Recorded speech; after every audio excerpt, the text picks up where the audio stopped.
तेग बहादुर सिमरे, तेग बहादुर सिमरे। कारणों ने दुआए ताए, कारणों ने दुआए ताए, कारणों ने दुआए ताए, कारणों ने दुआए ताए। सब थाई होए सहाय, सब थाई होए सहाय, सब थाई होए सहाय, सब थाई होए सहाय। तेग बहादुर सिमरे, सिमरे, तेग बहादुर सिमरे, सिमरे, तेग बहादुर सिमरे। वाहिगुरु। वड्डा तेरा दरबार सच्चा तुद तखत, सिर शाहां पातशाह निहचल चौर छत। पौड़ी बड़ी बड़ा भार तेरा मर्तबा, रखना जापन करतबा। नींद जियो सब कुछ जान ला, सब तेरे वास्ते रख भला। तेरे घर आनंद बधाई तुद घर, मान महता ते अपना आप जर। सर्ब कला भरपूर दिसै जत कथा, नानक दासन दास तुद आगे बिनवता। वाहे गुरु। पौड़ी वड़ी वड्डा अपार तेरा मर्तबा, रंग फरंग अनेक ना जापन करतबा। जिया अंदर जियो सब कुछ जान ला, सब कुछ तेरे वास्ते रख हर भला। तेरे कर आनंद बधाई तुद घर मान महता, तेजो अपना आप जर। सर्ब कला भरपूर दिसै जत कथा, नानक दासन दास तुद आगे बिनवता। श्लोक। पवन गुरु पाणी पिता माता धरत महत, दिवस रात तुई दाई दाया खेलै सगल जगत। चंगियाइयां बुरियाइयां वाचै धर्म हदूर, करमी आपो अपनी के नेड़े के दूर। जिनी नाम ते आया गए मशक्कत काल, नानक ते मुख उजले केती छुटी नाल। वाहिगुरु जी का खालसा, वाहिगुरु जी की फतेह।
ਸ੍ਰੀ ਵਾਹਿਗੁਰੂ ਜੀ।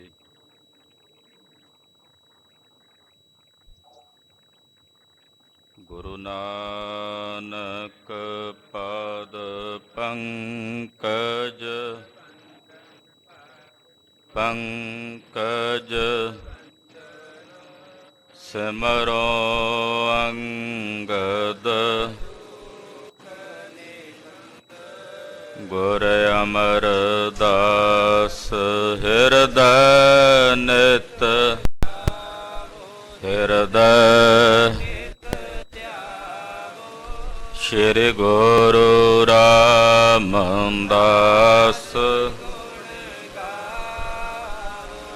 ਗੁਰੂ ਅਰਜਨ ਬਿਘਨਨ ਨਾਸਕ ਬਿਘਨਨ ਹਰ ਗੋਬਿੰਦ ਸ਼ੁਭ ਮਤ ਸ਼੍ਰੀ ਹਰਿ ਰਾਏ ਨਮੋ ਜੋਰੀ ਨਮੋ ਸ੍ਰੀ ਹਰਿ ਕ੍ਰਿਸ਼ਨ ਮਨਾਉ ਤੇਗ ਬਹਾਦਰ ਕਿਰਪਾਲਾ ਵਾਹਿਗੁਰੂ ਸ਼੍ਰੀ ਗੁਰੂ ਗੋਬਿੰਦ ਸਿੰਘ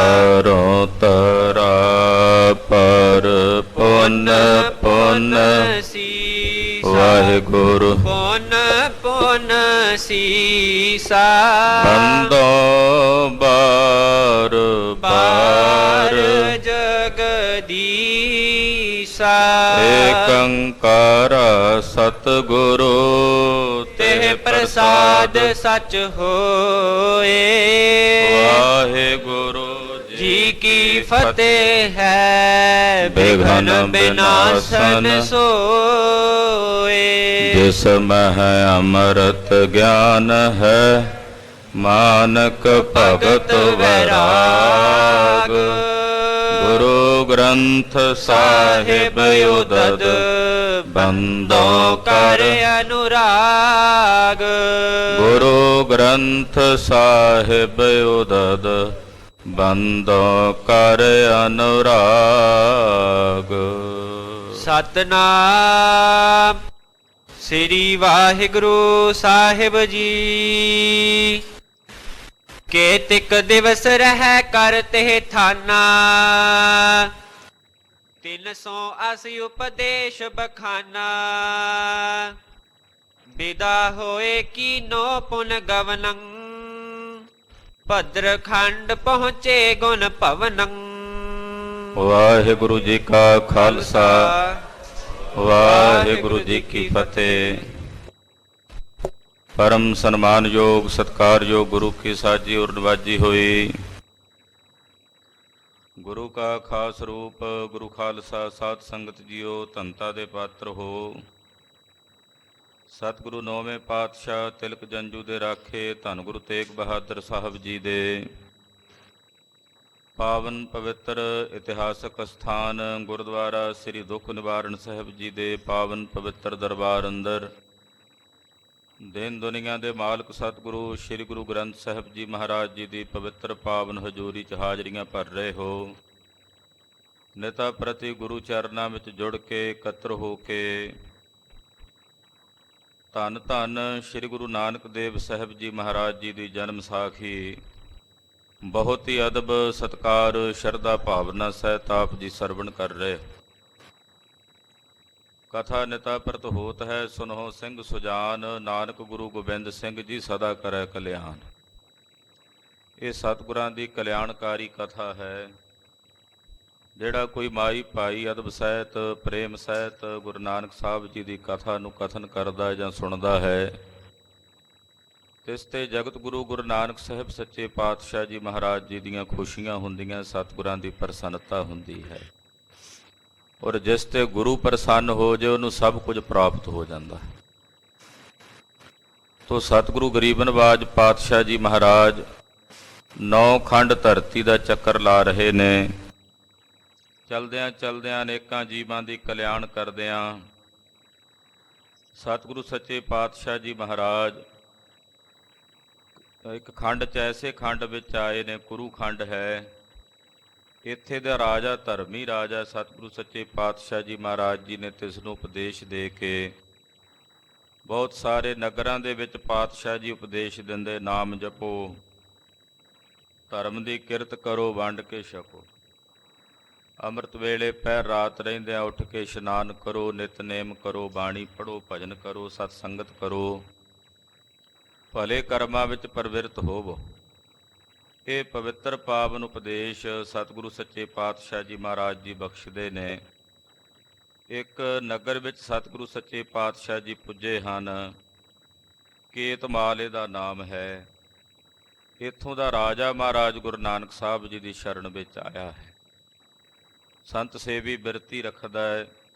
ਸਤਿਗੁਰੂ ਜੀ ਨੂੰ ਪੁੱਛਦਾ ਹੈ, ਮਹਾਰਾਜ 4 ਆਸ਼ਰਮਾਂ 'ਚੋਂ ਉੱਤਮ ਆਸ਼ਰਮ ਕਿਹੜਾ ਹੈ? ਬ੍ਰਹਮਚਰਜ ਆਸ਼ਰਮ ਹੈ, ਗ੍ਰਸਥ ਆਸ਼ਰਮ ਹੈ, ਵਾਨਪ੍ਰਸਥ ਆਸ਼ਰਮ ਹੈ, ਸੰਨਿਆਸ ਆਸ਼ਰਮ ਹੈ। 4 ਆਸ਼ਰਮਾਂ ਵਿੱਚੋਂ ਸਭ ਤੋਂ ਉੱਤਮ ਆਸ਼ਰਮ ਕਿਹੜਾ ਹੈ? ਤੋ ਧੰਨ ਗੁਰੂ ਨਾਨਕ ਸਾਹਿਬ ਸੱਚੇ ਪਾਤਸ਼ਾਹ ਜੀ ਕਿਰਪਾ ਦੇ ਘਰ ਵਿੱਚ ਆ ਕੇ ਦੱਸ ਰਹੇ ਨੇ। ਭਾਈ ਸਾਹਿਬ ਭਾਈ ਗੁਰਦਾਸ ਜੀ ਦਾ ਜਿਵੇਂ ਕਥਨ ਹੈ, ਉਹ ਕਹਿੰਦੇ, ਜੈਸੇ ਸਰ ਸਰਤਾ ਸਕਲ ਮੈਂ ਸਮੁੰਦਰ ਬੜੋ, ਮੇਰ ਮੈਂ ਸੁਮੇਰ ਬੜੋ ਜਗਤ ਬਖਾਨ ਹੈ। ਪੰਛੀਨ ਮੈਂ ਹੰਸ ਮ੍ਰਿਗ ਰਾਜਨ ਮੈਂ ਸਾਰ ਦੂਲ ਰਾਗਨ ਮੈਂ ਸ੍ਰੀ ਰਾਗ ਪਾਰਸ ਪਖਾਨ ਹੈ। ਗਿਆਨਨ ਮੈਂ ਗਿਆਨ ਅਰ ਧਿਆਨਨ ਮੈਂ ਧਿਆਨ ਗੁਰ, ਸਕਲ ਧਰਮ ਮੈਂ ਗ੍ਰਸਥ ਪ੍ਰਧਾਨ ਹੈ। ਤੋ ਭਾਈ ਸਾਹਿਬ ਭਾਈ ਗੁਰਦਾਸ ਜੀ ਨੇ ਗੁਰੂ ਸਾਹਿਬ ਜੀ ਦੇ ਹੀ ਬਚਨਾਂ ਦੀ ਵਿਆਖਿਆ ਕੀਤੀ ਹੈ। ਸਰਵਣ ਕਰੀਏ, ਗੁਰੂ ਚਰਨਾਂ ਵਿੱਚ ਆਪਣੀਆਂ ਹਾਜ਼ਰੀਆਂ ਲਵਾਈਏ। ਆਖੀਏ ਜੀ ਸਤਨਾਮ ਸ੍ਰੀ ਵਾਹਿਗੁਰੂ ਸਾਹਿਬ ਜੀ। ਸਤਨਾਮ ਸ੍ਰੀ ਵਾਹਿਗੁਰੂ ਸਾਹਿਬ ਜੀ। ਕੇਤਿਕ ਦਿਵਸ ਰਹਿ ਕਰਤੇ ਥਾਨਾ। ਕੁਝ ਦਿਨ ਸਤਿਗੁਰੂ ਸੱਚੇ ਪਾਤਸ਼ਾਹ ਜੀ ਇੱਕ ਨਗਰ ਵਿੱਚ ਰਹੇ। ਉਹਨਾਂ ਜੀਵਾਂ ਦੀ ਕਲਿਆਣ ਕੀਤੀ। 380 ਉਪਦੇਸ਼ ਬਖਾਨਾ। ਇਹਨਾਂ ਨੂੰ ਐਸਾ ਪਵਿੱਤਰ ਪਾਵਨ ਉਪਦੇਸ਼ ਗਰੀਬ ਨਵਾਜ ਪਾਤਸ਼ਾਹ ਜੀ ਨੇ ਬਖਸ਼ਿਸ਼ ਕੀਤਾ। ਵਿਦਾ ਹੋਏ ਕੀਨੋ ਪੁਨ ਗਵਨੰ। ਵਿਦਾ ਹੋ ਕੇ ਸਤਿਗੁਰੂ ਸੱਚੇ ਪਾਤਸ਼ਾਹ ਜੀ ਨੇ ਇੱਥੋਂ ਚਾਲਾ ਮਾਰਿਆ। ਭਦਰ ਖੰਡ ਪਹੁੰਚੇ ਗੁਣ ਭਵਨੰ। ਚੱਲ ਕੇ ਪਾਤਸ਼ਾਹ ਜੀ ਭਦਰ ਖੰਡ ਆਏ ਹਨ। 9 ਖੰਡਾਂ ਵਿੱਚੋਂ ਇੱਕ ਖੰਡ ਭਦਰ ਖੰਡ ਹੈ।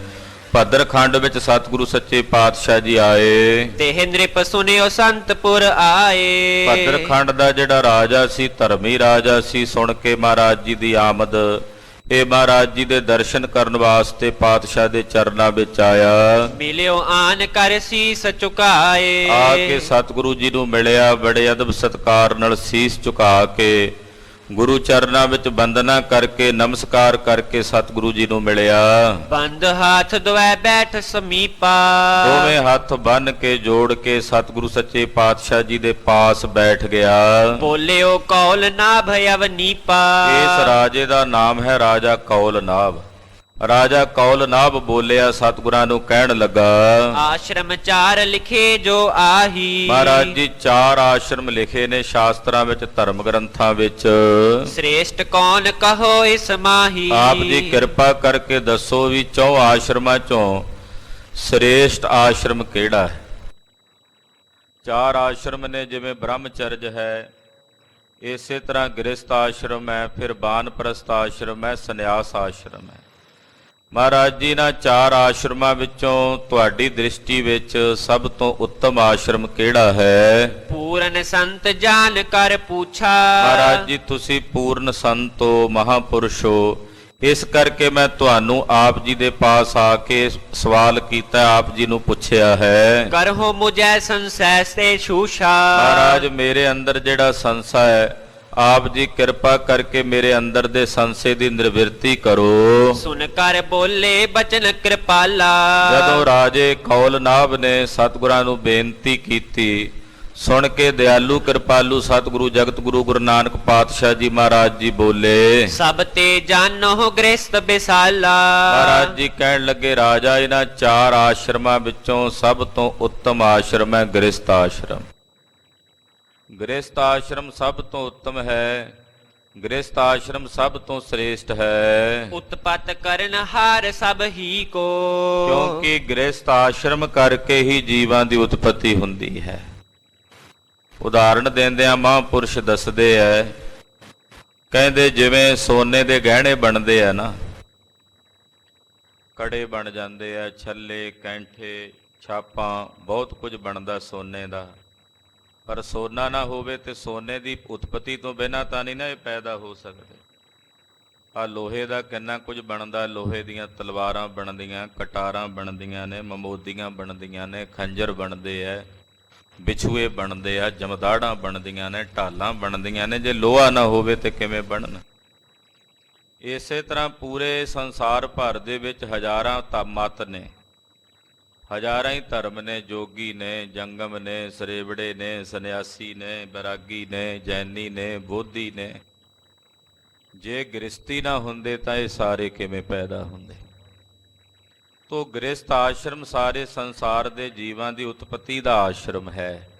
ਮਹਾਰਾਜ ਜੀ ਕਹਿੰਦੇ ਇਸ ਕਰਕੇ ਚਾਰਾਂ ਆਸ਼ਰਮਾਂ ਵਿੱਚੋਂ ਸਭ ਤੋਂ ਸ੍ਰੇਸ਼ਟ ਤੇ ਸਰਵੋਤਮ ਆਸ਼ਰਮ ਜਿਹੜਾ ਹੈ ਉਹ ਗ੍ਰਸਤ ਆਸ਼ਰਮ ਹੈ। ਬਹਰੋ ਪਾਲਨ ਕਰ ਹੈ ਨੀਕੋ। ਤੇ ਜੇ ਕੋਈ ਗ੍ਰਸਤ ਆਸ਼ਰਮ ਦੀ ਪਾਲਣਾ ਕਰੇ ਚੰਗੇ ਢੰਗ ਨਾਲ, ਕਿਉਂਕਿ ਗ੍ਰਸਤ ਆਸ਼ਰਮ ਦੀ ਵੀ ਮਰਿਆਦਾ ਹੈ।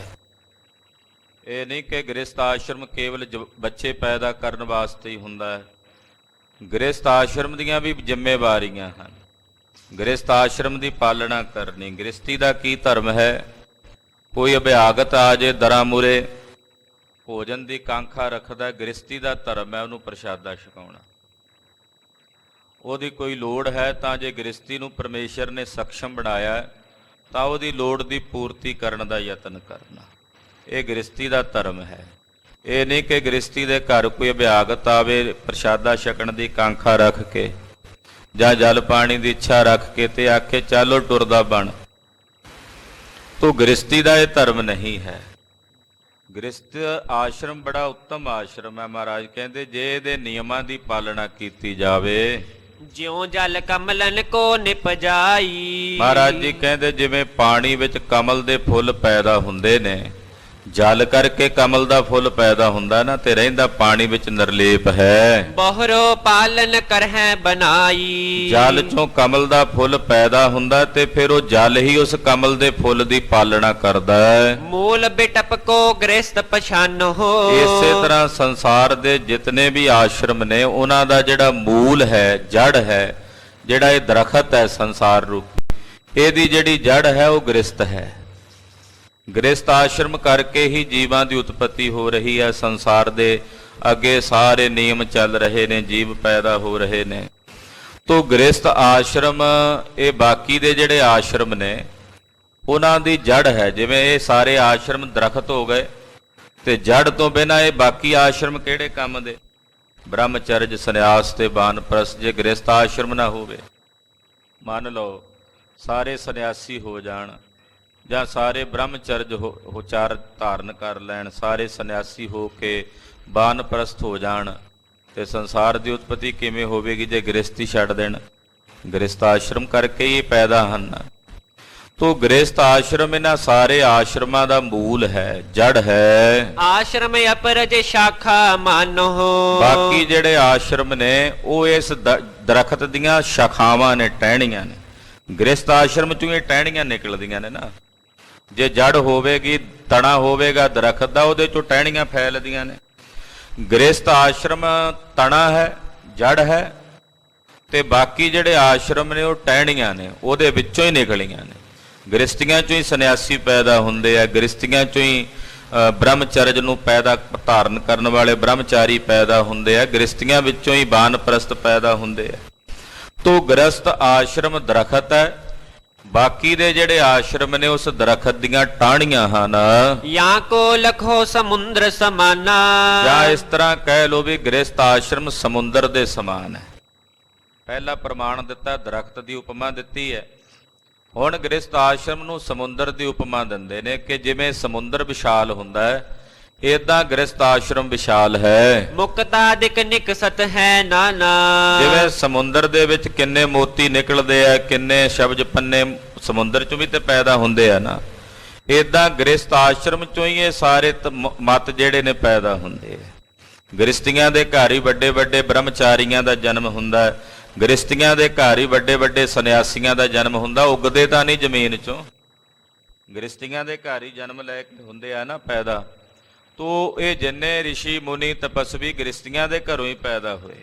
ਇਹ ਇਦਾਂ ਕਹਿ ਸਕਦੇ ਆ ਵੀ ਜਿਵੇਂ ਸਮੁੰਦਰ ਚੋਂ ਕੋਈ ਕੀਮਤੀ ਮੋਤੀ ਨਿਕਲਦੇ ਨੇ, ਇਦਾਂ ਗ੍ਰਸਤ ਰੂਪੀ ਸਮੁੰਦਰ ਵਿੱਚੋਂ ਇਹ ਮੋਤੀਆਂ ਵਾਂਗੂ ਉਤਪੰਨ ਹੋਏ ਹਨ। ਬ੍ਰਹਮਚਰਜ ਪੁਨ ਬਾਨ ਪਰਸਤਾ, ਬ੍ਰਹਮਚਰਜ ਰੱਖਣਾ ਜਾਂ ਬਾਨਪ੍ਰਸਤ ਹੋਣਾ। ਅਰ ਸੰਨਿਆਸ ਸਭਿਨ ਕੋ ਕਰਤਾ, ਫਿਰ ਸੰਨਿਆਸ ਇਹਦਾ ਵੀ ਕਰਤਾ ਜਿਹੜਾ ਹੈ ਉਹ ਗ੍ਰਸਤ ਆਸ਼ਰਮ ਹੈ। ਗ੍ਰਸਤ ਆਸ਼ਰਮ ਕਰਕੇ ਹੀ ਇਹ ਤਿੰਨੇ ਆਸ਼ਰਮ ਪੈਦਾ ਹੁੰਦੇ ਨੇ। ਵੰਡ ਖਾਏ ਅਰ ਦਾਨ ਕਰੇਈ, ਗ੍ਰਸਤੀ ਦਾ ਕੀ ਧਰਮ ਹੈ? ਸੁਣੋ, ਗ੍ਰਸਤੀ ਦਾ ਧਰਮ ਕੀ ਆ? ਵੰਡ ਕੇ ਖਾਣਾ, ਵੰਡ ਕੇ ਛਕਣਾ ਔਰ ਦਾਨ ਕਰਨਾ, ਇਹ ਗ੍ਰਸਤੀ ਦਾ ਧਰਮ ਹੈ। ਛੂਛ ਨਾ ਫਿਰੈ ਅਭਿਆਗਤ ਜੇਈ, ਗ੍ਰਸਤੀ ਦੇ ਦਰਵਾਜ਼ੇ ਤੋਂ ਕੋਈ ਅਭਿਆਗਤ ਖਾਲੀ ਨਾ ਮੁੜੇ, ਖਾਲੀ ਨਾ ਪਰਤੇ। ਕਲਗੀਧਰ ਪਾਤਸ਼ਾਹ ਸ੍ਰੀ ਗੁਰੂ ਗੋਬਿੰਦ ਸਿੰਘ ਸਾਹਿਬ ਜੀ ਦੇ ਸਮੇਂ ਇੱਕ ਸਿੰਘ ਹੋਇਆ, ਉਹਦਾ ਨਾਂ ਸੀ ਭਾਈ ਨੰਦ ਸਿੰਘ। ਵਿਆਹ ਕੀਤਾ ਪਰਿਵਾਰ ਨੇ, ਮਾਤਾ ਪਿਤਾ ਨੇ, ਤੇ ਘਰ ਵਾਲੀ ਨੂੰ ਛੱਡ ਕੇ ਕਹਿੰਦਾ ਮੈਂ ਨਹੀਂ ਗ੍ਰਸਤੀ ਰਹਿਣਾ, ਤੇ ਗੁਰੂ ਸਾਹਿਬ ਕੋਲ ਚਲਾ ਗਿਆ। ਮਾਂ ਬਾਪ ਉਹਦੇ ਸਤਿਗੁਰਾਂ ਕੋਲ ਪਹੁੰਚੇ ਆਨੰਦਪੁਰ ਸਾਹਿਬ। ਮਹਾਰਾਜ ਜੀ ਵੀ ਆਪਣਾ ਪਰਿਵਾਰ ਛੱਡ ਕੇ, ਘਰ ਵਾਲੀ ਨੂੰ ਛੱਡ ਕੇ ਇੱਥੇ ਆ ਗਿਆ। ਕਹਿੰਦਾ ਮੈਂ ਨਹੀਂ ਗ੍ਰਸਤ ਆਸ਼ਰਮ ਪਾਲਣਾ, ਮੈਂ ਤਾਂ ਸਾਧ ਬਣਨਾ। ਉਹ ਕਲਗੀਧਰ ਪਾਤਸ਼ਾਹ ਜੀ ਮਹਾਰਾਜ ਜੀ ਨੇ ਉਹਨੂੰ 2 ਸਾਖੀਆਂ ਸੁਣਾਈਆਂ। ਕਹਿਣ ਲੱਗੇ ਕਿ ਇੱਕ ਸਾਧੂ ਬੈਠਾ ਸੀ ਜੰਗਲ 'ਚ, ਪਹਿਲਾਂ ਕੁਝ ਚੋਰ ਆਏ, ਉਹਨਾਂ ਨੇ ਚੋਰੀ ਕੀਤਾ ਸੀ ਕਿਤੋਂ ਪੈਸਾ, ਉਹ ਲਿਆ ਕੇ ਮਹਾਂਪੁਰਸ਼ਾਂ ਦੇ ਕੋਲ ਭੇਟ ਕਰਕੇ ਕਹਿੰਦੇ ਸਾਧੂ ਬੈਠਾ, ਰੱਖ ਕੇ ਚਲੇ ਗਏ। ਇੰਨੇ ਨੂੰ ਕੋਈ ਪਿੱਛੋਂ ਲੋੜਵੰਦ ਆਉਂਦਾ ਸੀ, ਉਹਨੇ ਆ ਕੇ ਉਹ ਅੱਗੋਂ ਚੁੱਕ ਲਿਆ, ਉਹ ਲੈ ਕੇ ਅੱਗੇ ਨੂੰ ਵਿਦਾ ਹੋ ਗਏ। ਜਿਹੜੇ ਪਹਿਲਾਂ ਭੇਟ ਕਰਕੇ ਗਏ ਸੀ ਮਹਾਂਪੁਰਸ਼ਾਂ ਨੇ ਉਹਨਾਂ ਨੂੰ ਨਹੀਂ ਕਿਹਾ, ਵੇਖਿਆ ਨਹੀਂ। ਜਿਹੜੇ ਚੁੱਕ ਕੇ ਲੈ ਗਏ ਉਹਨਾਂ ਨੂੰ ਨਹੀਂ ਆਖਿਆ ਵੀ ਤੁਸੀਂ ਕਿਉਂ ਚੁੱਕਦੇ ਹੋ, ਯਾਨੀ ਕਿ ਆਏ ਦੀ ਖੁਸ਼ੀ ਨਹੀਂ, ਜਾਣ ਦਾ ਗਮ ਨਹੀਂ। ਮਹਾਰਾਜ ਜੀ ਕਹਿੰਦੇ ਜੇ ਸਾਧੂ ਬਣਨਾ ਤਾਂ ਐਸਾ ਬਣੇ। ਪਾਤਸ਼ਾਹ ਕਹਿੰਦੇ ਕਿ ਜੰਗਲ ਵਿੱਚ ਕਬੂਤਰ ਤੇ ਕਬੂਤਰੀ ਦਾ ਜੋੜਾ ਰਹਿੰਦਾ ਸੀ। ਉਦਾਹਰਨ ਵਜੋਂ ਮਹਾਰਾਜ ਜੀ ਨੇ ਸਾਖੀ ਸੁਣਾਈ। ਮੀਂਹ ਦਾ ਮੌਸਮ ਸੀ, ਸਿਆਲੇ ਦਿਨ ਸਨ, ਤੇ ਇੱਕ ਸ਼ਿਕਾਰੀ ਸ਼ਿਕਾਰ ਕਰਦਾ ਰਾਤ ਨੂੰ ਜੰਗਲ 'ਚ ਰਾਹ ਭੁੱਲ ਗਿਆ ਤੇ ਉਸ ਦਰਖਤ ਥੱਲੇ ਆ ਕੇ ਬਹਿ ਗਿਆ, ਜਿਸ ਦਰਖਤ ਦੇ ਉੱਤੇ ਆਲਣਾ ਪਾ ਕੇ ਉਹ ਬੈਠੇ। ਕਬੂਤਰ ਆਪਣੀ ਘਰ ਵਾਲੀ ਕਬੂਤਰੀ ਨੂੰ ਕਹਿੰਦਾ ਵੀ ਅੱਜ ਆਪਣੇ ਘਰ ਪ੍ਰਾਹੁਣੇ ਆਏ ਆ, ਆਪਾਂ ਆ ਗ੍ਰਸਤੀ, ਤੇ ਸਾਡਾ ਫਰਜ਼ ਬਣਦਾ ਵੀ ਇਹਦੀ ਸੇਵਾ ਕਰੀਏ। ਉਹ ਕਹਿੰਦੇ ਸ਼ਿਕਾਰੀ ਹੈ, ਮਾਸ ਖਾ ਲੈਂਦਾ, ਵੀ ਪਹਿਲਾਂ ਇਹਦੇ ਵਾਸਤੇ ਕਿਉਂਕਿ ਠੰਡ ਹੈ ਅੱਗ ਦਾ ਪ੍ਰਬੰਧ ਕਰੀਏ। ਕਬੂਤਰ ਉੱਡ ਕੇ ਇੱਕ ਨਗਰ ਵਿੱਚ ਗਿਆ, ਬਲਦੀ ਹੋਈ ਅੱਗ ਦਾ ਅੰਗਾਰ ਆਪਣੀ ਚੁੰਝ 'ਚ ਰੱਖ ਕੇ ਲਿਆਇਆ, ਆਪਣਾ ਆਲਣਾ ਥੱਲੇ ਸੁੱਟ ਦਿੱਤਾ ਤੇ ਉਹ ਅੰਗਾਰ ਉਹਦੇ ਤੇ ਰੱਖ ਕੇ ਅਗਨੀ ਲਾ ਦਿੱਤੀ ਤੇ ਸ਼ਿਕਾਰੀ ਨੇ ਉੱਤੇ ਲੱਕੜੀਆਂ ਪਾ ਕੇ ਅੱਗ ਬਾਲ ਲਈ। ਫਿਰ ਕਹਿੰਦਾ ਵੀ ਹੁਣ ਮੈਂ ਇਹਦੇ ਵਿੱਚ ਸੜਾਂਗਾ, ਇਹ ਮੈਨੂੰ ਭੁੰਨ ਕੇ ਖਾ ਲਏਗਾ। ਕਬੂਤਰੀ ਕਹਿੰਦੀ ਹੈ ਨਹੀਂ, ਤੇਰੇ ਬਿਨਾਂ ਘਰ ਸੁੰਝਾ ਹੋਵੇਗਾ, ਵੀ ਮੈਂ ਵਿੱਚ ਸੜਦੀ ਆ ਤੇ ਮੇਰਾ ਮਾਸ ਖਾ ਲੇਗਾ, ਵੀ ਸਾਡੇ ਘਰ ਆਇਆ ਇਹ ਭੁੱਖਾ ਰਵੇ ਤੇ ਸਾਡੇ ਤੇ ਪਾਪ ਲੱਗੇਗਾ, ਦੋਸ਼ ਲੱਗੇਗਾ। ਆਪਸ ਵਿੱਚ ਹੀ ਬਹਿਸ ਕਰਦਿਆਂ ਕਰਦਿਆਂ ਦੋਵੇਂ ਉਸ ਅੱਗ ਦੇ ਵਿੱਚ ਡਿੱਗੇ। ਸ਼ਿਕਾਰੀ ਨੇ ਪਹਿਲਾਂ ਤਾਂ ਦੋਵੇਂ ਭੁੰਨ ਕੇ ਖਾ ਲਏ, ਪਰ ਬਾਅਦ 'ਚ ਸੋਚਿਆ ਵੀ ਇਹ ਕੀ ਗੱਲ। ਫਿਰ ਉਹਨੂੰ ਸਮਝ ਪਈ ਕਿ ਇਹ ਕੋਈ ਪੂਰਬਲੇ ਜਨਮਾਂ ਦੇ ਗਿਆਤਾ ਸਨ, ਪਰ ਕਰਮ ਕਰਕੇ ਜਿਸ ਜੂਨੀ 'ਚ ਪਏ ਸੀ, ਉਹ ਸ਼ਿਕਾਰੀ ਵੀ ਸਭ ਕੁਝ ਛੱਡ ਕੇ ਉਸ ਵੇਲੇ ਸਾਧੂ ਬਿਰਤੀ ਨੂੰ ਧਾਰਨ ਹੋ ਗਿਆ। ਗ੍ਰਸਤੀ ਨੇ ਇੱਕ ਸ਼ਿਕਾਰੀ ਦਾ ਜੀਵਨ ਵੀ ਬਦਲ ਦਿੱਤਾ। ਮਹਾਰਾਜ ਕਹਿੰਦੇ ਜੇ ਗ੍ਰਸਤੀ ਬਣਨਾ ਤੇ ਇਹੋ ਜਿਹਾ ਬਣਿਓ। ਦੱਸ ਹੁਣ ਤੂੰ ਸਾਧ ਬਣਨਾ ਕਿ ਗ੍ਰਸਤੀ? ਕਹਿਣ ਲੱਗਾ ਮਹਾਰਾਜ ਗ੍ਰਸਤੀ ਮੈਂ ਗ੍ਰਸਤ ਧਰਮ ਨੂੰ ਹੀ ਧਾਰਨ ਕਰਾਂਗਾ। ਪਾਤਸ਼ਾਹ ਕਹਿੰਦੇ ਫਿਰ ਧਰਮ ਦੀ ਪਾਲਣਾ ਕਰੀ। ਦਰਵਾਜ਼ੇ ਤੇ ਕੋਈ ਅਭਿਆਗਤ ਭੁੱਖਾ ਆਵੇ, ਆ ਕੇ ਰੋਟੀ ਦੀ ਮੰਗ ਕਰੇ, ਤੂੰ ਉਹਨੂੰ ਵਾਪਸ ਨਹੀਂ ਖਾਲੀ ਮੋੜਨਾ। ਆਮ ਕਰਕੇ ਅਸੀਂ ਕਹਿਣ ਲੱਗ ਪੈਨੇ ਉਹ ਤੇਰੇ ਹੱਥ ਟੁੱਟੇ ਆ, ਚੰਗਾ ਭਲਾ ਤੂੰ ਟੁਰਿਆ ਫਿਰਦਾ ਮੰਗ ਕੇ ਖਾਂਦਾ, ਪ੍ਰਸ਼ਾਦਾ ਜ਼ਰੂਰ ਛਕਾ ਦੇਣਾ, ਮਾਇਆ ਨਾ ਦਿਓ, ਪਦਾਰਥ ਨਾ ਦਿਓ। ਕੋਈ ਜੇ ਪ੍ਰਸ਼ਾਦਾ ਛਕਣ ਦੀ ਇੱਛਾ ਰੱਖਦਾ ਵੀ ਆਪ ਭਾਈ 2 ਪ੍ਰਸ਼ਾਦੇ ਛਕਣੇ ਆ, ਛਕ ਲੈ। ਅੰਨਦਾਨ ਸਭ ਤੋਂ ਵੱਡਾ ਮਹਾਦਾਨ ਹੈ। ਅਸੀਂ ਪ੍ਰਸ਼ਾਦਾ ਛਕਾਉਣ ਦੀ ਬਜਾਏ ਚਲੋ ਵੀ ਕਿੱਥੇ ਖੇਚਲ ਕਰਾਂਗੇ, 10-20 ਰੁਪਈਏ ਦੇ ਦਿੰਨੇ ਆ, ਉਹ 10-20 ਰੁਪਈਏ ਲਿਜਾ ਕੇ ਤੁਹਾਡੇ ਜਾ ਕੇ ਤਮਾਕੂ ਖਰੀਦ ਕੇ ਖਾਂਦਾ ਹੋਵੇਗਾ, ਸ਼ਰਾਬ ਖਰੀਦ ਕੇ ਪੀਂਦਾ ਹੋਵੇਗਾ, ਮਾੜੇ ਕੰਮਾਂ 'ਚ ਹੀ ਲਾਉਂਦੇ ਆ ਇਦਾਂ ਦੇ ਬੰਦੇ। ਉਹ ਫਿਰ ਗੁਨਾਹ ਉਹਨੇ ਕਰਨਾ ਤੇ ਭਾਗੀਦਾਰ ਅਸੀਂ ਬਣ ਜਾਣਾ। ਇਸ ਕਰਕੇ ਭੋਜਨ ਛਕਾ ਦੇਣਾ। ਹਾਂ, ਕੋਈ ਕੱਪੜੇ ਦੀ ਕਾਂਖਾ ਰੱਖਦਾ, ਉਹਨੂੰ ਜੇ ਹੋ ਸਕੇ ਘਰ ਵਿੱਚ ਕੋਈ ਬਸਤਰ ਹੁੰਦੇ ਹੀ ਹੈ। ਮਹਾਰਾਜ ਜੀ ਕਹਿੰਦੇ ਗ੍ਰਸਤੀ ਦੀ ਇਹ ਬਿਰਤੀ ਹੋਣੀ ਚਾਹੀਦੀ ਹੈ। ਕੋਈ ਆ ਜੇ ਘਰ ਵਿੱਚ, ਚਾਹ ਚੜ੍ਹ ਜੇ ਗ੍ਰਸਤੀ ਨੂੰ ਕਿ ਘਰ ਦੇ ਵਿੱਚ ਪ੍ਰਾਹੁਣੇ ਆਏ ਹੈ, ਗੁਰੂ ਕੇ ਸਿੱਖ ਆ ਜਾਣ ਤਾਂ ਚਾਹ ਚੜ੍ਹ ਜੇ। ਮਹਾਰਾਜ ਜੀ ਕਹਿੰਦੇ ਗੁਰੂ ਕਾ ਸਿੱਖ ਤਾਂ ਸਵੇਰੇ ਅੰਮ੍ਰਿਤ ਵੇਲੇ ਉੱਠ ਕੇ ਅਰਦਾਸ ਹੀ ਇਹ ਕਰਦਾ, ਮਹਾਰਾਜ ਅੱਜ ਸਾਡੇ ਘਰ ਪ੍ਰਾਹੁਣੇ ਭੇਜਿਓ। ਕਿਹੜੇ ਪ੍ਰਾਹੁਣੇ ਭੇਜਿਓ? ਜਿਨ੍ਹਾਂ ਨਾਲ ਮਿਲ ਕੇ ਮਹਾਰਾਜ ਜੀ ਤੁਹਾਡਾ ਨਾਮ ਚੇਤੇ ਆਵੇ। ਭਲਕੇ ਉੱਠ ਪ੍ਰਾਹੁਣਾ ਮੇਰਾ ਘਰ ਆਵੋ। ਨਾਮ ਜਪਣ ਵਾਲੀਆਂ ਗੁਰਮੁਖ ਰੂਹਾਂ ਆਵਣ ਮਹਾਰਾਜ, ਉਹਨਾਂ ਦੀ ਸੰਗਤ ਕਰੀਏ, ਉਹਨਾਂ ਵਿੱਚ ਬੈਠ ਕੇ ਤੁਹਾਡਾ ਭਜਨ ਕਰੀਏ, ਨਾਲੇ ਅਸੀਂ ਉਹਨਾਂ ਦੀ ਸੇਵਾ ਕਰੀਏ, ਸਾਡਾ ਜੀਵਨ ਸਫਲ ਹੋਵੇ। ਅੱਜ ਕੱਲ੍ਹ ਤਾਂ ਜੇ ਕਿਤੇ ਪੇੜੇ 'ਚੋਂ ਆਟਾ ਨਿਕਲ ਕੇ ਕਿਤੇ ਡਿੱਗ ਪਏ, ਪੁਰਾਣੀਆਂ ਮਾਈਆਂ ਚਾਹ ਚੜ੍ਹ ਜਾਂਦਾ ਸੀ ਵੀ ਆਟਾ ਪੇੜਾ ਗੁੰਨਦਿਆਂ ਵਿੱਚੋਂ ਥੋੜ੍ਹਾ ਜਿਹਾ ਆਟਾ ਡਿੱਗ ਜਾਣਾ, ਉਹਨਾਂ ਨੇ ਆਪਣੇ ਹਿਸਾਬ ਬਣਾਏ ਹੁੰਦੇ, ਕਹਿੰਦੇ ਜਗਦਾ ਅੱਜ ਕੋਈ ਪ੍ਰਾਹੁਣਾ ਆਵੇਗਾ, ਚੰਗੀ ਘੜੀ ਹੈ। ਹੁਣ ਜੇ ਕਿਤੇ ਪਹਿਲਾਂ ਫੋਨ ਕਰਕੇ ਕੋਈ ਦੱਸ ਦੇਵੇ ਵੀ ਆਉਣ ਲੱਗੇ ਆ, ਪਹਿਲਾਂ ਤਾਂ ਹੁੰਦੇ ਨਹੀਂ ਸੀ ਫੋਨ, ਤੇ ਕਈ ਬਹਾਨੇ ਅੱਗੋਂ ਲਾਣ ਲੱਗ ਪੈਂਦੇ ਆ, ਭਾਈ ਮੈਂ ਹੁਣ ਮਿਲਣਾ ਨਹੀਂ ਜੀ ਤੁਹਾਨੂੰ, ਮੈਂ ਸੱਜੇ ਖੱਬੇ ਆ ਜੀ, ਕਿਤੇ ਭਾਵੇਂ ਹੋਵੇ ਘਰ ਹੀ, ਪਤਾ ਆਵੇਗਾ ਫਿਰ ਸੇਵਾ ਟਹਿਲ ਕਰਨੀ ਪੈਣੀ ਹੈ। ਤੋ ਇਹ ਬਿਰਤੀ ਗ੍ਰਸਤੀ 'ਚ ਨਹੀਂ ਹੋਣੀ ਚਾਹੀਦੀ। ਤੋ ਗ੍ਰਸਤੀ ਦਾ ਧਰਮ ਹੈ ਕੋਈ ਆ ਜੇ ਭਾਈ ਉਹਦੀ ਸੇਵਾ ਕਰਨੀ, ਇਹ ਗ੍ਰਸਤ ਆਸ਼ਰਮ ਦਾ ਧਰਮ ਹੈ। ਐਸਾ ਨਹੀਂ ਕਿ ਜੇ ਕਿਤੇ ਭੋਜਨ ਦੇ ਸਮੇਂ ਕੋਈ ਆਇਆ ਹੈ ਤੇ ਉਹਨੂੰ ਭੋਜਨ ਪੁੱਛਣਾ ਚਾਹੀਏ, ਇਹ ਮਰਿਆਦਾ ਹੈ। ਜਲ ਪਾਣੀ ਪੁੱਛਣਾ, ਘਰ ਆਏ ਨੂੰ ਪੁੱਛਣਾ, ਹਾਂ ਭਾਈ ਕੁਝ ਛਕਣਾ ਦੱਸੋ, ਇਹ ਬਿਰਤੀ ਹੋਣੀ ਚਾਹੀਦੀ ਹੈ ਗ੍ਰਸਤੀ ਦੀ। ਉਹ ਨਿਯਮ ਨੇ ਗ੍ਰਸਤ ਆਸ਼ਰਮ ਦੇ। ਮਹਾਰਾਜ ਜੀ ਕਹਿੰਦੇ ਗ੍ਰਸਤੀ ਨੇ ਵੰਡ ਕੇ ਛਕਣਾ ਹੈ, ਫਿਰ ਦਾਨ ਕਰਨਾ ਹੈ। ਨੀਰ ਕੂਪ ਜੇ ਨਿਕਸਤ ਨਾਹੀ। ਜਿਹੜੇ ਖੂਹ ਚੋਂ ਪਾਣੀ ਨਹੀਂ ਨਾ ਨਿਕਲਦਾ, ਖੂਹ ਚੋਂ ਪਾਣੀ ਨਿਕਲਦਾ ਰਵੇ ਤੇ ਥੱਲਿਓਂ ਨਵਾਂ ਪਾਣੀ ਫੁੱਟਦਾ ਰਹਿੰਦਾ ਤੇ ਉਹ ਸਾਫ਼ ਹੋ ਜਾਂਦਾ ਉੱਪਰਲਾ। ਜੇ ਖੂਹ ਦੇ ਵਿੱਚੋਂ ਪਾਣੀ ਨਾ ਕੱਢੀਏ, ਠਹਿਰਤ ਗੰਦਾ ਹੋਇ ਤਿਸ ਮਾਹੀ। ਤੇ ਉਹਦੇ ਚੋਂ ਠਹਿਰਿਆ ਹੋਇਆ ਜਿਹੜਾ ਪਾਣੀ ਆ ਉਹ ਫਿਰ ਗੰਦਾ ਹੋ ਜਾਂਦਾ। ਜਦੋਂ ਪਾਣੀ ਕੱਢੋਗੇ ਨਾ, ਸੋਮੇ ਬੰਦ ਹੋ ਜਾਂਦੇ ਆ, ਜਿਹੜੇ ਤਾਜ਼ੇ ਪਾਣੀ ਦੇ ਸੋਮੇ ਹੁੰਦੇ ਨਾ ਥੱਲਿਓਂ ਨਿਕਲਣ ਵਾਲੇ, ਜਦੋਂ ਪਾਣੀ ਨਾ ਕੱਢੋ, ਖੂਹ ਨਾ ਗੇੜੇ, ਉਹ ਸੋਮੇ ਜਦੋਂ ਬੰਦ ਹੋ ਜਾਂਦੇ ਤੇ ਖੜਿਆ ਪਾਣੀ ਫਿਰ ਮੁਸ਼ਕ ਮਾਰਨ ਲੱਗ ਪੈਂਦਾ, ਗੰਦਾ ਹੋ ਜਾਂਦਾ। ਨਿਕਸਤ ਰਹਿ ਨੀਰ ਜੇ ਤਾਹੂ। ਜੇ ਖੂਹ ਦਾ ਪਾਣੀ ਨਿਕਲਦਾ ਰਵੇ ਉਹਨੂੰ ਵਰਤੀ ਜਾਈਏ ਕੱਢ ਕੇ, ਮధుਰ ਹੋਏ ਜਾਣੈ ਸਭ ਕਾਹੂ। ਤੇ ਫਿਰ ਥੱਲਿਓਂ ਨਵਾਂ ਪਾਣੀ, ਮਿੱਠਾ ਮਿੱਠਾ ਪਾਣੀ ਹੋਰ ਫੁੱਟੀ ਜਾਂਦਾ, ਹੋਰ ਜਲ ਜਿਹੜਾ ਥੱਲੇ ਆ ਉਹ ਆਈ ਜਾਂਦਾ ਹੈ। ਇਹ ਸਾਰੇ ਜਾਣਦੇ ਹਨ। ਤਿਉ ਗ੍ਰਸਤੀ ਕੀ ਰੀਤ ਸੁਹਾਈ। ਇਸੇ ਤਰ੍ਹਾਂ ਗ੍ਰਸਤੀ ਦੀ ਇਹ ਮਰਜ਼ਾਦਾ ਹੈ। ਕਰਹਿ ਜੇ ਨਰ ਇਤ ਉਤ ਸੁਖ ਪਾਈ। ਜਿਹੜਾ ਗ੍ਰਸਤੀ ਹੋ ਕੇ ਘਰ ਦੇ ਵਿੱਚੋਂ ਕੁਝ ਕੱਢ ਕੇ ਛਕਾਉਂਦਾ ਰਹੇ, ਕਿਸੇ ਨੂੰ ਵੰਡ ਕੇ ਛਕਣ ਦੀ ਬਿਰਤੀ ਰੱਖ ਕੇ, ਪਿੱਛੇ ਬਚਿਆ ਆਪ ਛਕੰਦਾ। ਭਾਈ ਗੁਰਦਾਸ ਜੀ ਦਾ ਬਚਨ ਹੈ ਕਿ ਛਕਾ ਕੇ ਪਿੱਛੇ ਬਚਿਆ ਹੋਇਆ ਆਪ ਛਕਣਾ। ਕਹਿੰਦੇ ਏਦਾਂ ਜਿਹੜਾ ਕੋਈ ਗ੍ਰਸਤੀ ਆਪਣੇ ਘਰੋਂ ਕੱਢ ਕੇ ਛਕਾਉਂਦਾ ਹੈ ਕਿਸੇ ਨੂੰ, ਖੂਹ ਵਿੱਚੋਂ ਪਾਣੀ ਨਿਕਲਦਾ ਰਹੇ ਤੇ ਥੱਲੇ ਹੋਰ ਤਾਜ਼ਾ ਪਾਣੀ ਫੁੱਟ ਜਾਂਦਾ, ਉਹਦੇ 'ਚ ਖੁਸ਼ਬੂ ਪੈਦਾ ਹੁੰਦੀ ਹੈ। ਤੇ ਜੇ ਨਾ ਕੱਢੇ, ਦਾਨ ਨਾ ਕਰੇ, ਕਿਸੇ ਨਾਲ ਵੰਡ ਕੇ ਨਾ ਛਕੇ, ਤੇ ਉਹ ਪਾਣੀ ਸੜਾਉਣ ਨਾਲ, ਗੰਦਗੀ ਨਾਲ ਭਰ ਜਾਂਦਾ ਹੈ, ਨਾ ਆਪਣੇ ਕੰਮ ਦਾ ਰਹਿੰਦਾ, ਨਾ ਕਿਸੇ ਦੂਸਰੇ ਦੇ ਕੰਮ ਦਾ ਰਹਿੰਦਾ ਹੈ। ਗ੍ਰਸਤ ਬਿਖੈ ਆਤਮ ਅਭਿਆਸਾ। ਮਹਾਰਾਜ ਜੀ ਕਹਿੰਦੇ ਗ੍ਰਸਤ ਆਸ਼ਰਮ ਦੀ ਪਾਲਣਾ ਕਰਕੇ ਫਿਰ ਆਤਮਾ ਦਾ ਅਭਿਆਸ ਕਰਨਾ। ਗ੍ਰਸਤੀ ਨੇ ਆਤਮ ਅਭਿਆਸ ਕਰਨਾ। ਕਰਤ ਰਹੈ ਸਿਮਰੈ ਸੁਖ ਰਾਸਾ।